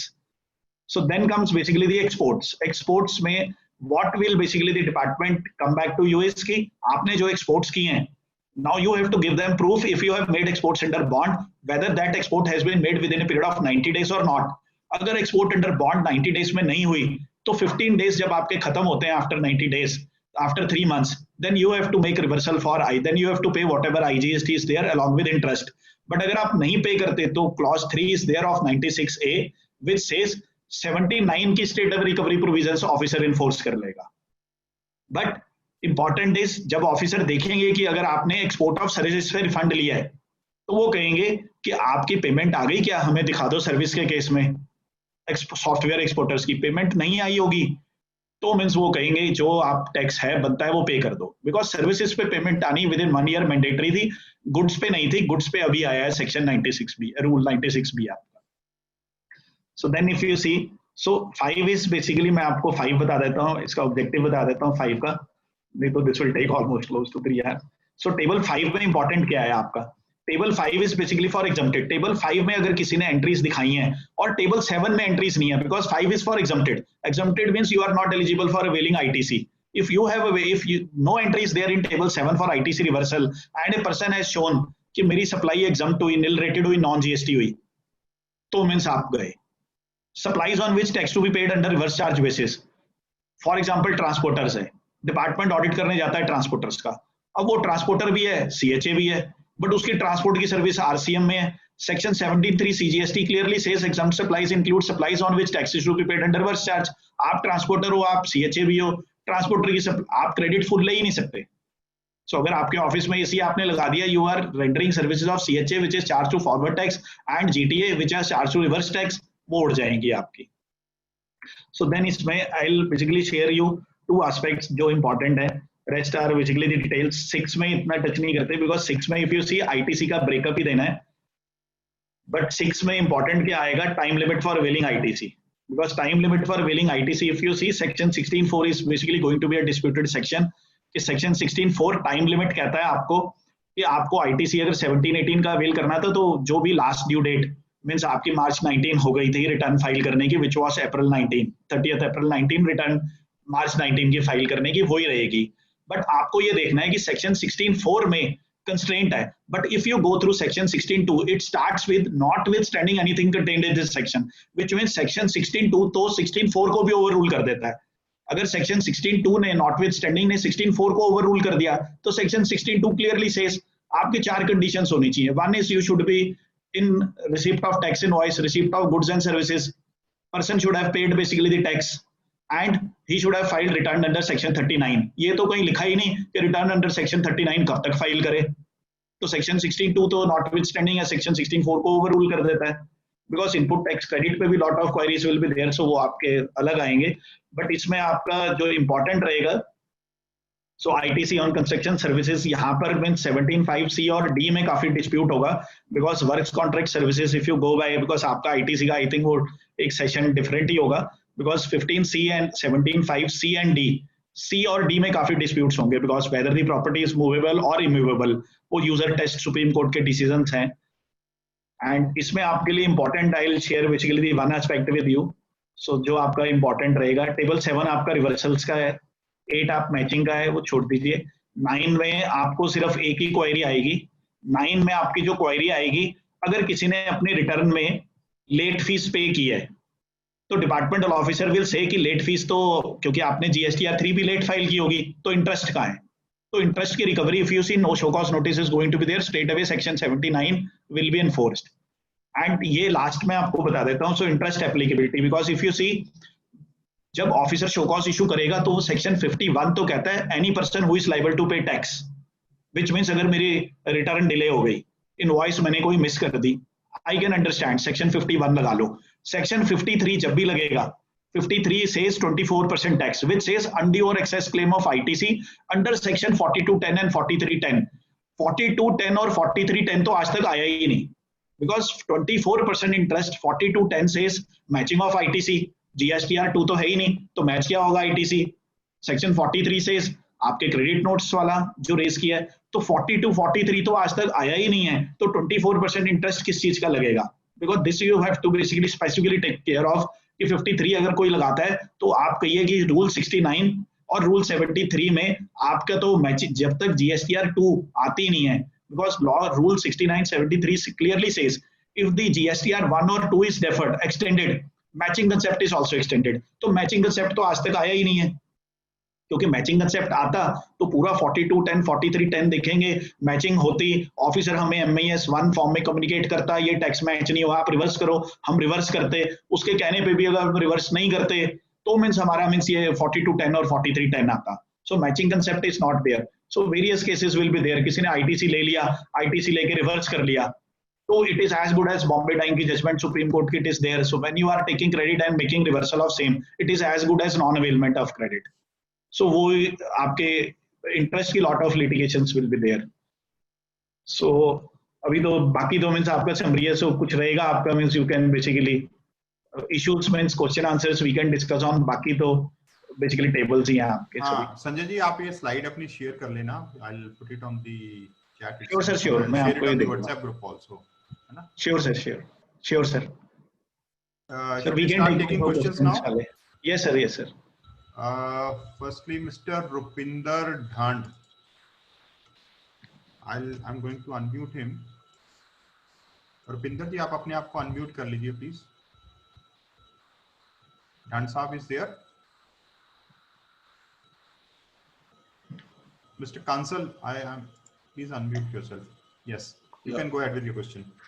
So my first query is regarding this COVID-19. Almost all the dates have been extended by the notification number 35 of dated 3rd April 2020.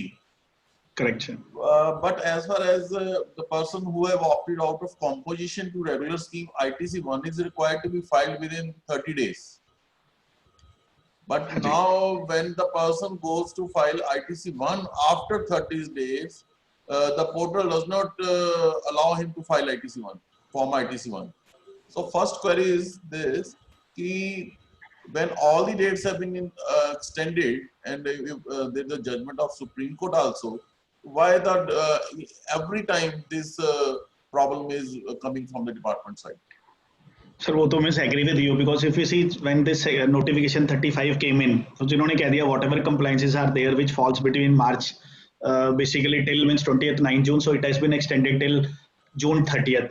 But उस notification में कई exceptions are there that if your basically compliance falls under this section, so then basically वो extended due dates का benefit आपको नहीं मिलेगा. But अब for example if you see GSTR 6 is there, GSTR 7 is there, GSTR 10 is there. So हमने department को कहा कि ये आपने चीजें नहीं की. Then when we have taken up with GST and team, so they said until unless we receive something in writing from basically CBIC, so we will not amend anything into GST portal. तो अब means एक एक करके sir if you see board ने clarification निकाला कि 35 extend हो गया तो GSTR 7 भी बाय डिफॉल्ट एक्सटेंड है. तो वो जब नोटिफिकेशन क्लैरिफिकेशन इनका सर्कुलर निकला तो GSTN ने किया. सो सेम चीज सर वो हमें मींस उनको लिखनी पड़, GSTN को कहेंगे वो नहीं करेगा, बोर्ड को कहना पड़ेगा. They will then basically pass on instructions to GSTN and back end से वो उसे चेंज कर देंगे.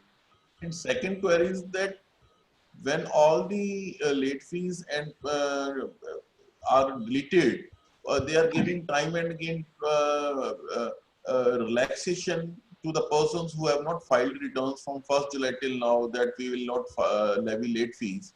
Then Correct. The person who have already deposited late fee, they are not getting back the fund. This is a very big problem. Correct sir, ये चीज तो है sir. Basically इसमें इफ यू सी तो another problem which is going to be there is कि no doubt last जब meeting हुई थी we have taken up aggressively with government that you are losing on principal revenue also because various basically tax payers are there who have not filed GSTR 3B only because of कि interest charges काफी ज्यादा हैं. तो उन्होंने इस council की meeting में कह दिया ठीक है अगर आपका नील रिटर्न है तो आप मीन्स क्या कहते हैं आपका मीन्स कुछ भी नहीं तो आप 500 रुपीज दे दीजिए पर रिटर्न. बट इफ यू सी अभी जब इंटरेस्ट का क्लॉज भी है सेक्शन 51 का, जब when government will come out with section कि नहीं 51 का interest is going to be applicable only on the net interest component, तो question will then come back what about tax payers who have paid on gross tax. तो हम refund क्या लेने जाएं because refund की प्रोविजन अगेन सेज 2 साल तक आप रिफंड फाइल कर सकते हैं. सो इफ यू सी वहां पर जब when this notification and clause will come up so they will specifically right कि those taxpayers who have not basically filed उनके लिए we are coming out with amnesty scheme. But you rightly said कि means वो basically aggrieved party हैं तो article 14 को means you can challenge in constitution कि means वो biasness तो होनी नहीं चाहिए. And I am sure कि अगर आप अभी आपके पास इंटरेस्ट के कई केसेस आएंगे सर सेक्शन 50 के, उनका इंटरेस्ट एलिमेंट तो ग्रॉस का इससे भी ज्यादा होगा सर, बट वो आपको ही हेल्प करनी पड़ेगी because tax payers are looking to lawyers only to help them out. Thank you so much. Thank you sir. Hello. Yes sir. Sir मेरा फर्स्ट क्वेश्चन है कि in the case of change of constitution happening in sir a firm है due to death उसके बेटे को firm B बन गई, ठीक है सर. ठीक है जी. बी फर्म सेलेक्ट होगी ऑडिट में, तो हमने सारा ITC 02 वर्क के सारा हमने ट्रांसफर कर लिया, सारा कुछ कर लिया. ठीक है सर. तो अगर बी फर्म ऑडिट में जाती है तो ए फर्म भी ऑटो ऑडिट में उसका भी ऑडिट होगा साथ में तो 3 ईयर. क्योंकि सर वो कहते हैं कि आप मीन्स कहते हैं अगर किसी की डेथ होगी तो जो सक्सेसर है वो लाइबल है सर. मीन्स वो कोई भी लाइबिलिटीज अगर पुरानी निकलती हैं तो उसके लिए सक्सेसर ही लाइबल है सर. तो उसकी अनलिमिटेड लाइबिलिटी होगी बी की के to the extent of the benefit. नहीं सर, जितना मीन्स लाइबिलिटी उसमें निकलेगी आपकी जो आपकी रिटर्न्स असेस होंगी, so whatever liability is there as per the returns assessed वो सभी, क्योंकि वो प्रॉपर एक शो कॉज नोटिस का प्रोसेस रहेगा 73-74 का. As is the person is alive, जो भी लाइव शो कॉज नोटिस की अगर if the person is alive तो जो शो कॉज नोटिस कॉन्ट्रावेंशंस होती सेम कॉन्ट्रावेंशन वाला शो कॉज नोटिस ही सक्सेसर को जाता है बिकॉज उनका it is not basically the successor, it is basically a particular means जो उस टाइम असेसमेंट के अकॉर्डिंगली लाइबिलिटी निकल रही थी, तो टैक्स लाइबिलिटी अंडर असेसमेंट वही आपसे मांगी जाएगी सर. ऐसा नहीं अनलिमिटेड लाइबिलिटी. अनलिमिटेड तो सर अनलिमिटेड तो कुछ नहीं होगा. Whatever is there basically as per the returns assessed by the office. यानी कि उसको बेनिफिट 1 लाख का हुआ है जो सक्सेसर को हुआ है, तो लाइबिलिटी पीछे मान लीजिए निकल 10 लाख की, तो जैसे इनकम टैक्स में 1 लाख तक के लाइबिलिटी है बेनिफिशियरी, इसमें अनलिमिटेड लाइबिलिटी है मतलब। इसमें तो हाँ जी सर, क्योंकि इसमें तो पूरी, बिकॉज इसमें तो अगर आप देखिए तो आईटीसी लेने के लिए कंडीशन भी सर यही होती है कि गोइंग कंसर्न में आप सर्टिफिकेट देंगे ही देंगे कि आप लाइबिलिटीज भी टेक ओवर कर रहे हैं, तभी आईटीसी आपको पास ऑन होता है चेंज ऑफ कॉन्स्टिट्यूशन में। तो लाइबिलिटीज टेकन ओवर तो one of the prime condition है, whatever liabilities are there, वो अनलिमिटेड जितनी भी लाइबिलिटीज होंगी। Suppose if you see tax collected but not paid, तो सेक्शन 76 में वो बोलते हैं कि ठीक है जी हम तो रिकवर कर लेंगे। Okay sir. सर मेरा सेकंड क्वेश्चन था कि in one of the case लोग क्या कर रहे थे कि फेब मंथ की जैसे लाइबिलिटी है। हाँ जी। Rupinder ji, can we take questions from others? People have raised hand. I think sir, please one question. Please. Feb month की लाइबिलिटी थी, एक बिल उन्होंने क्या किया, वो कहते हैं कि मार्च में आईटीसी पड़ा है तो वो फेब मंथ का बिल उन्होंने मार्च में शिफ्ट कर दिया, डेट नहीं चेंज की बिल की, सिर्फ रिटर्न 3B में। ठीक है, तो जब हम ऑडिट करेंगे फरवरी का क्रेडिट मींस उन्होंने मार्च में लिया, आउटपुट लाइबिलिटी एडजस्ट की मार्च की 3B के साथ, क्योंकि मार्च में आईटीसी था, फेब में अगर उस बिल को, सेल बिल को, सप्लाई को, ठीक है कोई इशू नहीं, सिर्फ इंटरेस्ट आएगा आपका। तो वो जब ऑडिट के टाइम पे GR9C के टाइम पर हम उसमें क्वालिफिकेशन देनी पड़ेगी सर आपको तो मींस बेसिकली क्वालिफिकेशन नहीं, क्योंकि अगर आप GSTR 9 देखेंगे वो इटसेल्फ ही कहता है ना कि आपका मींस अगर table 4 during the same financial year आपका आ गया तो वो टेबल 4 में आपकी टैक्सेबल सप्लाईज आनी है, आप फरवरी का मार्च में भी दिखा दो, बट ओनली थिंग इज कि आपको इंटरेस्ट पे करना पड़ेगा, बिकॉज अब एक्साइज में रूल होता था कि आपको कैश लाइबिलिटी सारी पे करनी पड़ रही है, यहाँ पे it is not like that, it is only कि during a particular month, because अभी न्यू रिटर्न्स नहीं आई, बिकॉज इफ यू सी शायद वो आई भी ना, बट न्यू रिटर्न्स में फंक्शनलिटी थी कि अगर आप एक मंथ की इनवॉइस मिस करके अगले मंथ में दिखाते हो तो सिस्टम ऑटोमेटिकली इंटरेस्ट कैलकुलेट कर देता है आपका। तो आज भी अगर आप फरवरी का मार्च में दिखाते हो तो it is only because if you see normally कुछ लोग अनइंटेंशनली करते हैं, कुछ लोग इंटेंशनली करते हैं, बिकॉज वो कहते हैं मेरा तो 1 करोड़ का टैक्स है, मेरे पास तो 80 लाख है, तो मैं अपनी 80 लाख के हिसाब से GSTR 3B फाइल कर देता हूं ताकि मेरी टैक्स लाइबिलिटी नहीं तो पूरा 1 करोड़ पे ही इंटरेस्ट 1 करोड़ पे ही खिसता जाएगा। So if I defer it and 20 lakh को नेक्स्ट मंथ ले जाऊं तो I will pay interest only on 20 lakh. Okay sir, thank you sir. So आपको इंटरेस्ट ही एलिमेंट आएगा और कुछ नहीं आएगा, because you are not suppressing anything. Thank you. KK Singla ji, you can go ahead with your question. हाँ जी सर। हाँ जी संदीप जी, मल्होत्रा जी, नमस्कार। नमस्कार सिंगला जी। नमस्कार सर अभी आपने बताया ना कि लेट फी नहीं लगेगी, जो नील रिटर्न है 3B की जो रिलैक्सेशन हुई है नील रिटर्न के बारे में, कोई लेट फीस कोई नहीं लगेगी, लेकिन उसमें ये बताएं कि nil return means there is no liability after adjusting ITC. नहीं सर, नील रिटर्न मींस आपका टैक्स तो उसमें बिल्कुल नील रिटर्न मींस कोई एंट्री नहीं है, आप जैसे ही 3B में जाओगे पहले बटन पे आओगे, ड्रॉप डाउन पे do you want to file nil return, yes, ठीक, तो कोई भी कोई टैक्सेबल रिटर्न उसमें नहीं है। बिल्कुल सर, वो पहली लाइन ही ड्रॉप डाउन के हिसाब से चेक लगना है सर वहां पे आपका, do you want to file nil return, yes किया, अगर नो किया तो सर्विस सिस्टम बता देगा। संदीप जी, हेलो। जी सर। हाँ संदीप जी, एक थोड़ा सा कंफ्यूजन है इनकम टैक्स में कि regarding Vivad se Vishwas application form, कि whether these forms are to be filed by 30th of June और this date is also extended to 31st of December। तो हम लोग सब ऑलमोस्ट इनकम टैक्स में प्रैक्टिस कर ही रहे हैं, तो इस बात को काइंडली अगर क्लैरिफिकेशन की हो सके, कोई भी मेंबर दे सके तो अच्छा रहे। I'll request Mr. Kaushal, I think he's uncle अपने आप को अनम्यूट कर लीजिए प्लीज। हाँ जी कौशल साहब। Singla, you might have listened the webinar of Mr. Ved Jain. He clarified that whoso want to get the benefit of payment of tax, he should file his form thereafter. That he can file his form in the month of December, so that because of the fact what rules say, when you file application thereafter within 15 days, the department will quantify the tax. Thereafter you have to pay the within 15 days you have to pay the tax. So you need not to file form by 30th June. If you upload your form, then you are required to make the payment within 15 days after the identification of the department. So it is very clear. So you are only, if you don't want to deposit tax before 30th of June, then you should file your form when you have the arrangement of your payment. Sir Kaushal ji hello. हाँ जी हाँ जी sir, इसमें ये है कि जो notification आई है regarding extension of time for payment of tax, अगर उस नोटिफिकेशन को हम देखें केयरफुली तो उसमें सिर्फ पेमेंट ऑफ टैक्स के लिए ही कहा गया है. बिल्कुल ठीक है, वो एक लाइन की है नीचे से नहीं कहा गया. बिल्कुल ठीक कह रहे हो आप, वो एक ही लाइन की लास्ट में दिया हुआ है उन्होंने कि पेमेंट जो है आप 31 दिसंबर तक कर सकते हो. उससे भी हम यही ले सकते हैं, जब पेमेंट हम 31 मार्च तक कर सकते हैं तो फार्म दूसरी ओर रूल्स प्रोवाइड कर रहा है कि आप जब फाइल करोगे, एप्लीकेशन को अपलोड करोगे, उसके बाद आपको 15 दिन में पेमेंट करनी पड़ेगी. तो 15 दिन में जब पेमेंट करनी पड़ेगी तो इसका मतलब है 7 को खुद ही एक्सटेंड हो गई डेट.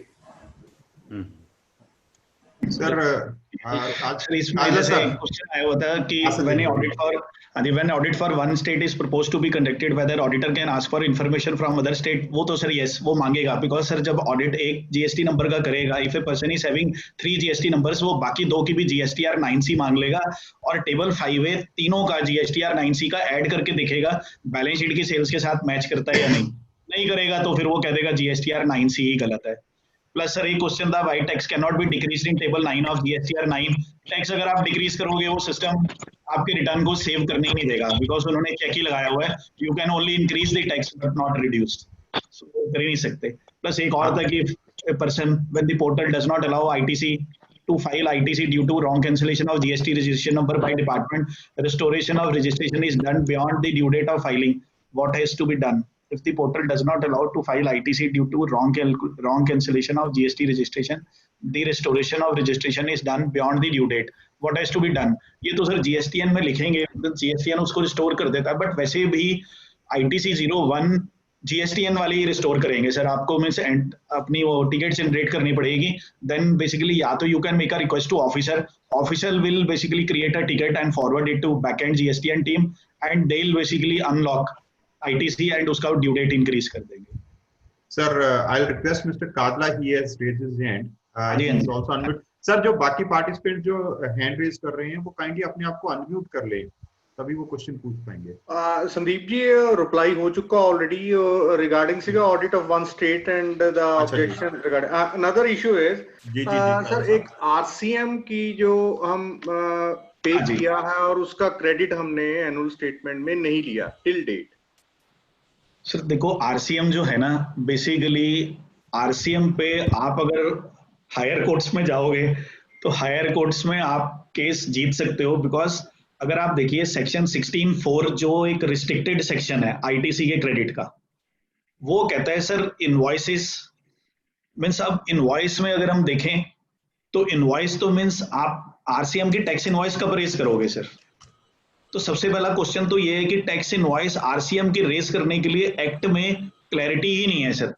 व्हाट इज गोइंग, क्या हम टाइम ऑफ सप्लाई को कंसीडर करके जो डीम्ड सर्विस हम, because we are in the capacity of deemed service provider, तो डिपार्टमेंट ये कह सकता है you are in the capacity of deemed service provider, तो आपका time of issue of invoice is 30 days from the receipt of services.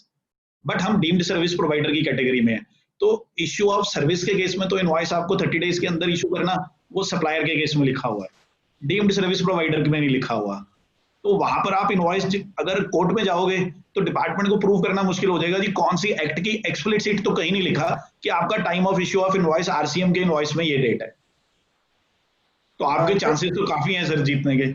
Sir kindly ये clarify कर दो, अगर हमने क्रेडिट नहीं लिया तो after filing the annual statement can we go for the refund?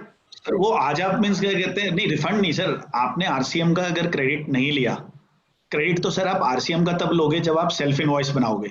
Self invoice आप 17-18 की आज बना लो, लिटिगेशन में चले जाओ, डिपार्टमेंट को ही प्रूव करना है ना सर कि 17-18 की अगर आपको तो credit invoice you can take only if you have raised invoice on self, if you have received services from unregistered dealer.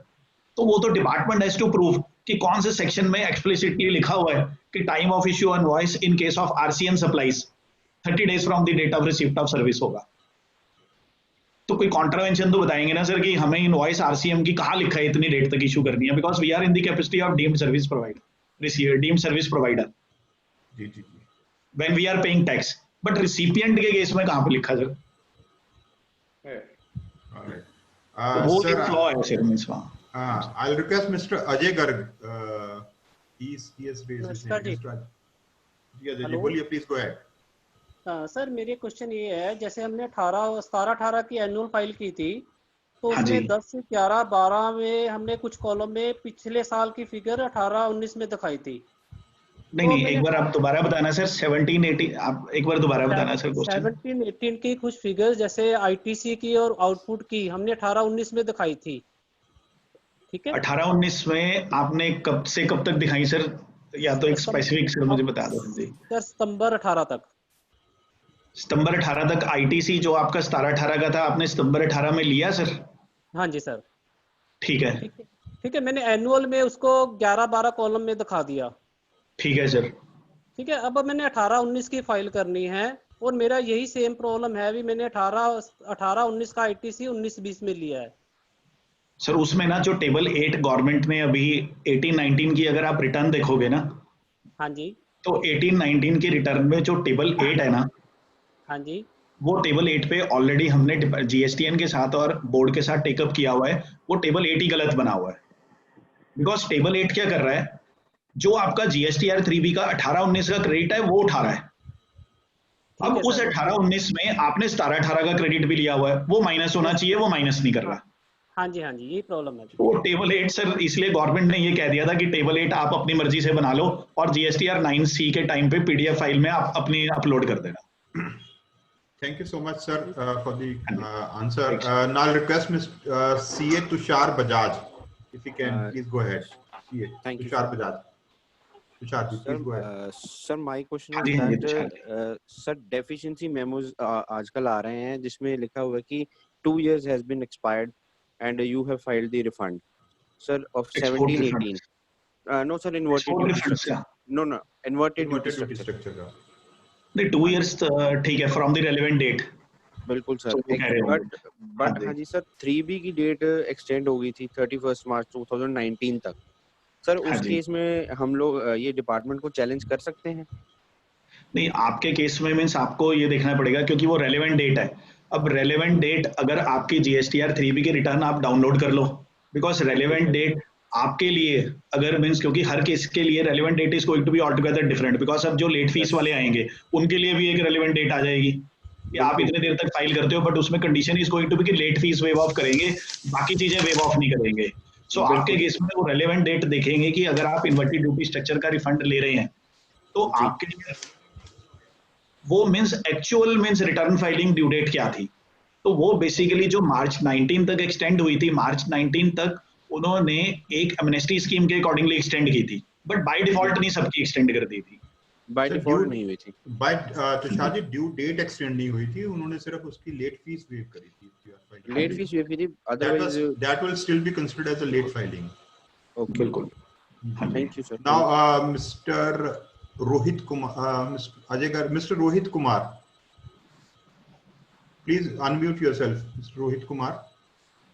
Yes, Mr. Rohit, please go ahead. जी नमस्कार सर। हाँ जी नमस्कार। हाँ जी रोहित जी। सर मेरा एक ही क्वेश्चन है सर, भाई जो 40th GST council meeting में उन्होंने कहा सर 3B की लेट फीस और ड्यूस या वेव ऑफ कर दी है सर, क्या उस केस में अगर हम भरते हैं 3B तो हमारे आईटीसी की क्या पोजीशन रहेगी अब अवेल करने की? आईटीसी तो देखो डिपार्टमेंट शोकॉज नोटिस आपको देगा, बिकॉज आईटीसी के लिए तो जो ड्यू डेट है वो तो एसएटीसी रहेगी, वो चेंज नहीं है। बिकॉज संदीप जी ने भी वही कहा था कि it is only basically remission आपको लेट फीस की है। हाँ जी, हाँ जी। सो आप मीन्स वो ड्यू डेट तो आपकी निकल गई सर आईटीसी की, वो एक एरिया आपका डिस्प्यूटेड रहेगा, बिकॉज आईटीसी से वेस्टेड राइट ये सर आपको सिर्फ हाई कोर्ट से रिलीफ मिलेगा, because departmental officer will go by कि ड्यू डेट जो आपकी 17-18 की थी, मार्च 19 की, अप्रैल 19 30th अप्रैल, तब तक ही you can claim, because department को बोर्ड ने भी लिखा है। And if you see, I think शायद पंजाब हरियाणा हाई कोर्ट में भी रिट फाइल हुई है, because department has given even notices, ASMT 10 भी दिए उन्होंने स्क्रूटनी ऑफ रिटर्न सेक्शन 61 में लोगों को कि नहीं जी आपने तो ड्यू डेट फाइलिंग के बाद यू हैव टेकन क्रेडिट। जी वो आपको तो relief can be claimed only from higher courts, show cause तो इशू होगा। जी बिल्कुल, धन्यवाद। Mr. Varun Singhal from Hisar. Mr. Varun Singhal is there?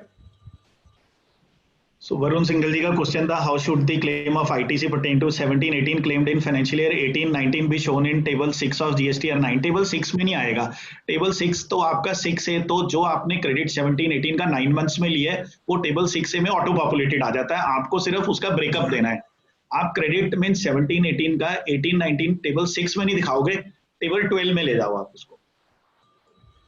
I think Malhotra ji, thank you so much, आपने आज काफी रोशनी डाली, हमारे यहाँ रोशनी वैसे कम थी आज सूर्य ग्रहण की वजह से, आपने काफी अच्छा सेशन करा, सब लोग इसमें I think everybody is benefited. I will request our senior member mister Bhagat Ram Kaushal ji, जो हमारे सेक्रेटरी जनरल हैं पंजाब टैक्स बार एसोसिएशन के, to give his concluding remarks please.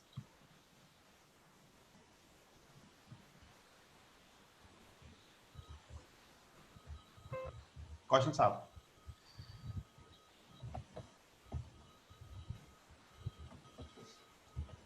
Sanjay ji, एक रिक्वेस्ट आई है कि चैट बॉक्स के जो क्वेश्चंस है ना वो आप टेक अप कर लेना, but I think we are running out of time now, so I'll request in case you can consider these questions and share your answers on our WhatsApp group so that we'll put it on our WhatsApp group. At the very outset, I am thankful to the organizer for giving me this opportunity to extend concluding remarks. Today's topic is extremely important because of the fact the department is going to start general audit as has been officially told by the Commissioner GST 2-3 days back to the Ludhiana office bearer. Mr. Malhotra has very elaborately explained the various provisions relating to annual return and general audit with notification, judgment of the courts. His way of presentation, deliberation was wonderful and excellent.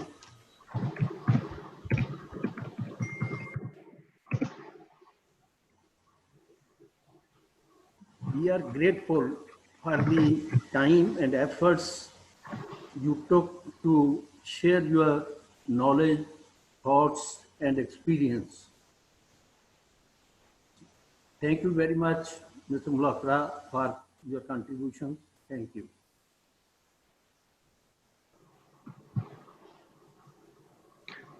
Thank you, sir. Thank you very much, sir. So I think a lot of questions are there. So basically, वो कई chat box में दिखते नहीं. So जितने questions होंगे, so Mr. Sandeep जी और मेरे email ID पे भेज देंगे. So I can revert back to whatever basically unresolved queries are there.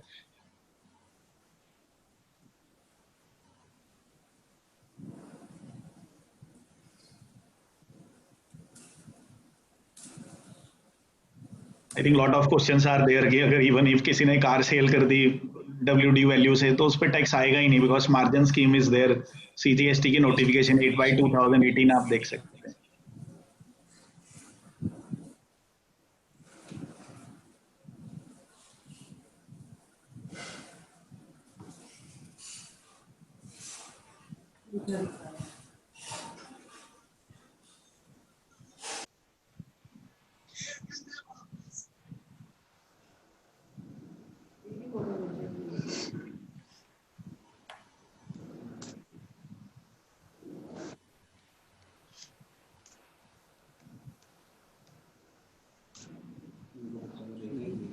Vote of thanks by vote of thanks Sanjay Arora.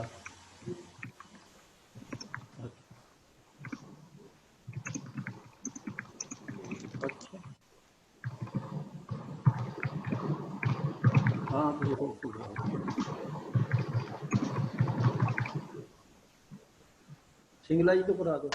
हाँ संजय जी. जी जी Sanjay ji, please go ahead, sir. You start with your vote of thanks, sir. Good evening, good afternoon, everybody.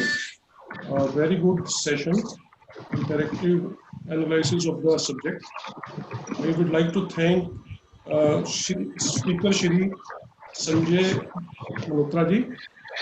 Very interactive section and useful for all the participants. Thanks a lot. Thank you, sir. Thank you, Sanjay.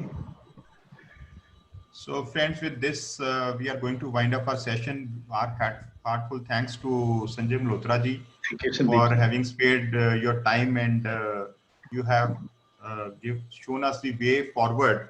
एक बात इससे जाहिर हो रही है कि हमें आगे लिटिगेशन में काफी कुछ मिलने वाला है वकीलों के लिए, और हर पॉइंट पे, हर कॉलम पे लिटिगेशन है GSTR 9 की जो रिटर्न्स फाइल हुई है, ऑडिट होना है, असेसमेंट्स होनी है, अपील्स होनी है. So a lot of litigation is going to arise. Anyway, that is a silver lining in this COVID times, that people are going to get good work in future. Thank you so much, Sanjay ji. Thank you so much, Kaushal Saab. Thank you so much, all the organizers who have helped me in organizing this webinar. We are going to do this on a continuous basis every week, or maybe bi-weekly. We are going to organize these webinars, and we are going to invite good speakers for this forum. Thank you so much. With this, we are going to end our Sandeep ji, हाँ जी, कोई भी question होगे संदीप जी, चाहे आप एक email ID दे दोगे, because chat box में से भी दिखते नहीं, so I'll revert back to. I'll save the chat. I'll save the chat and share it with you, sir. Sure, sir. Means I'll revert to all, means whatever left questions are there. Sure. Thank you so much. Thank you, sir. Thank you, friends. Thank you very much, sir. Thank you.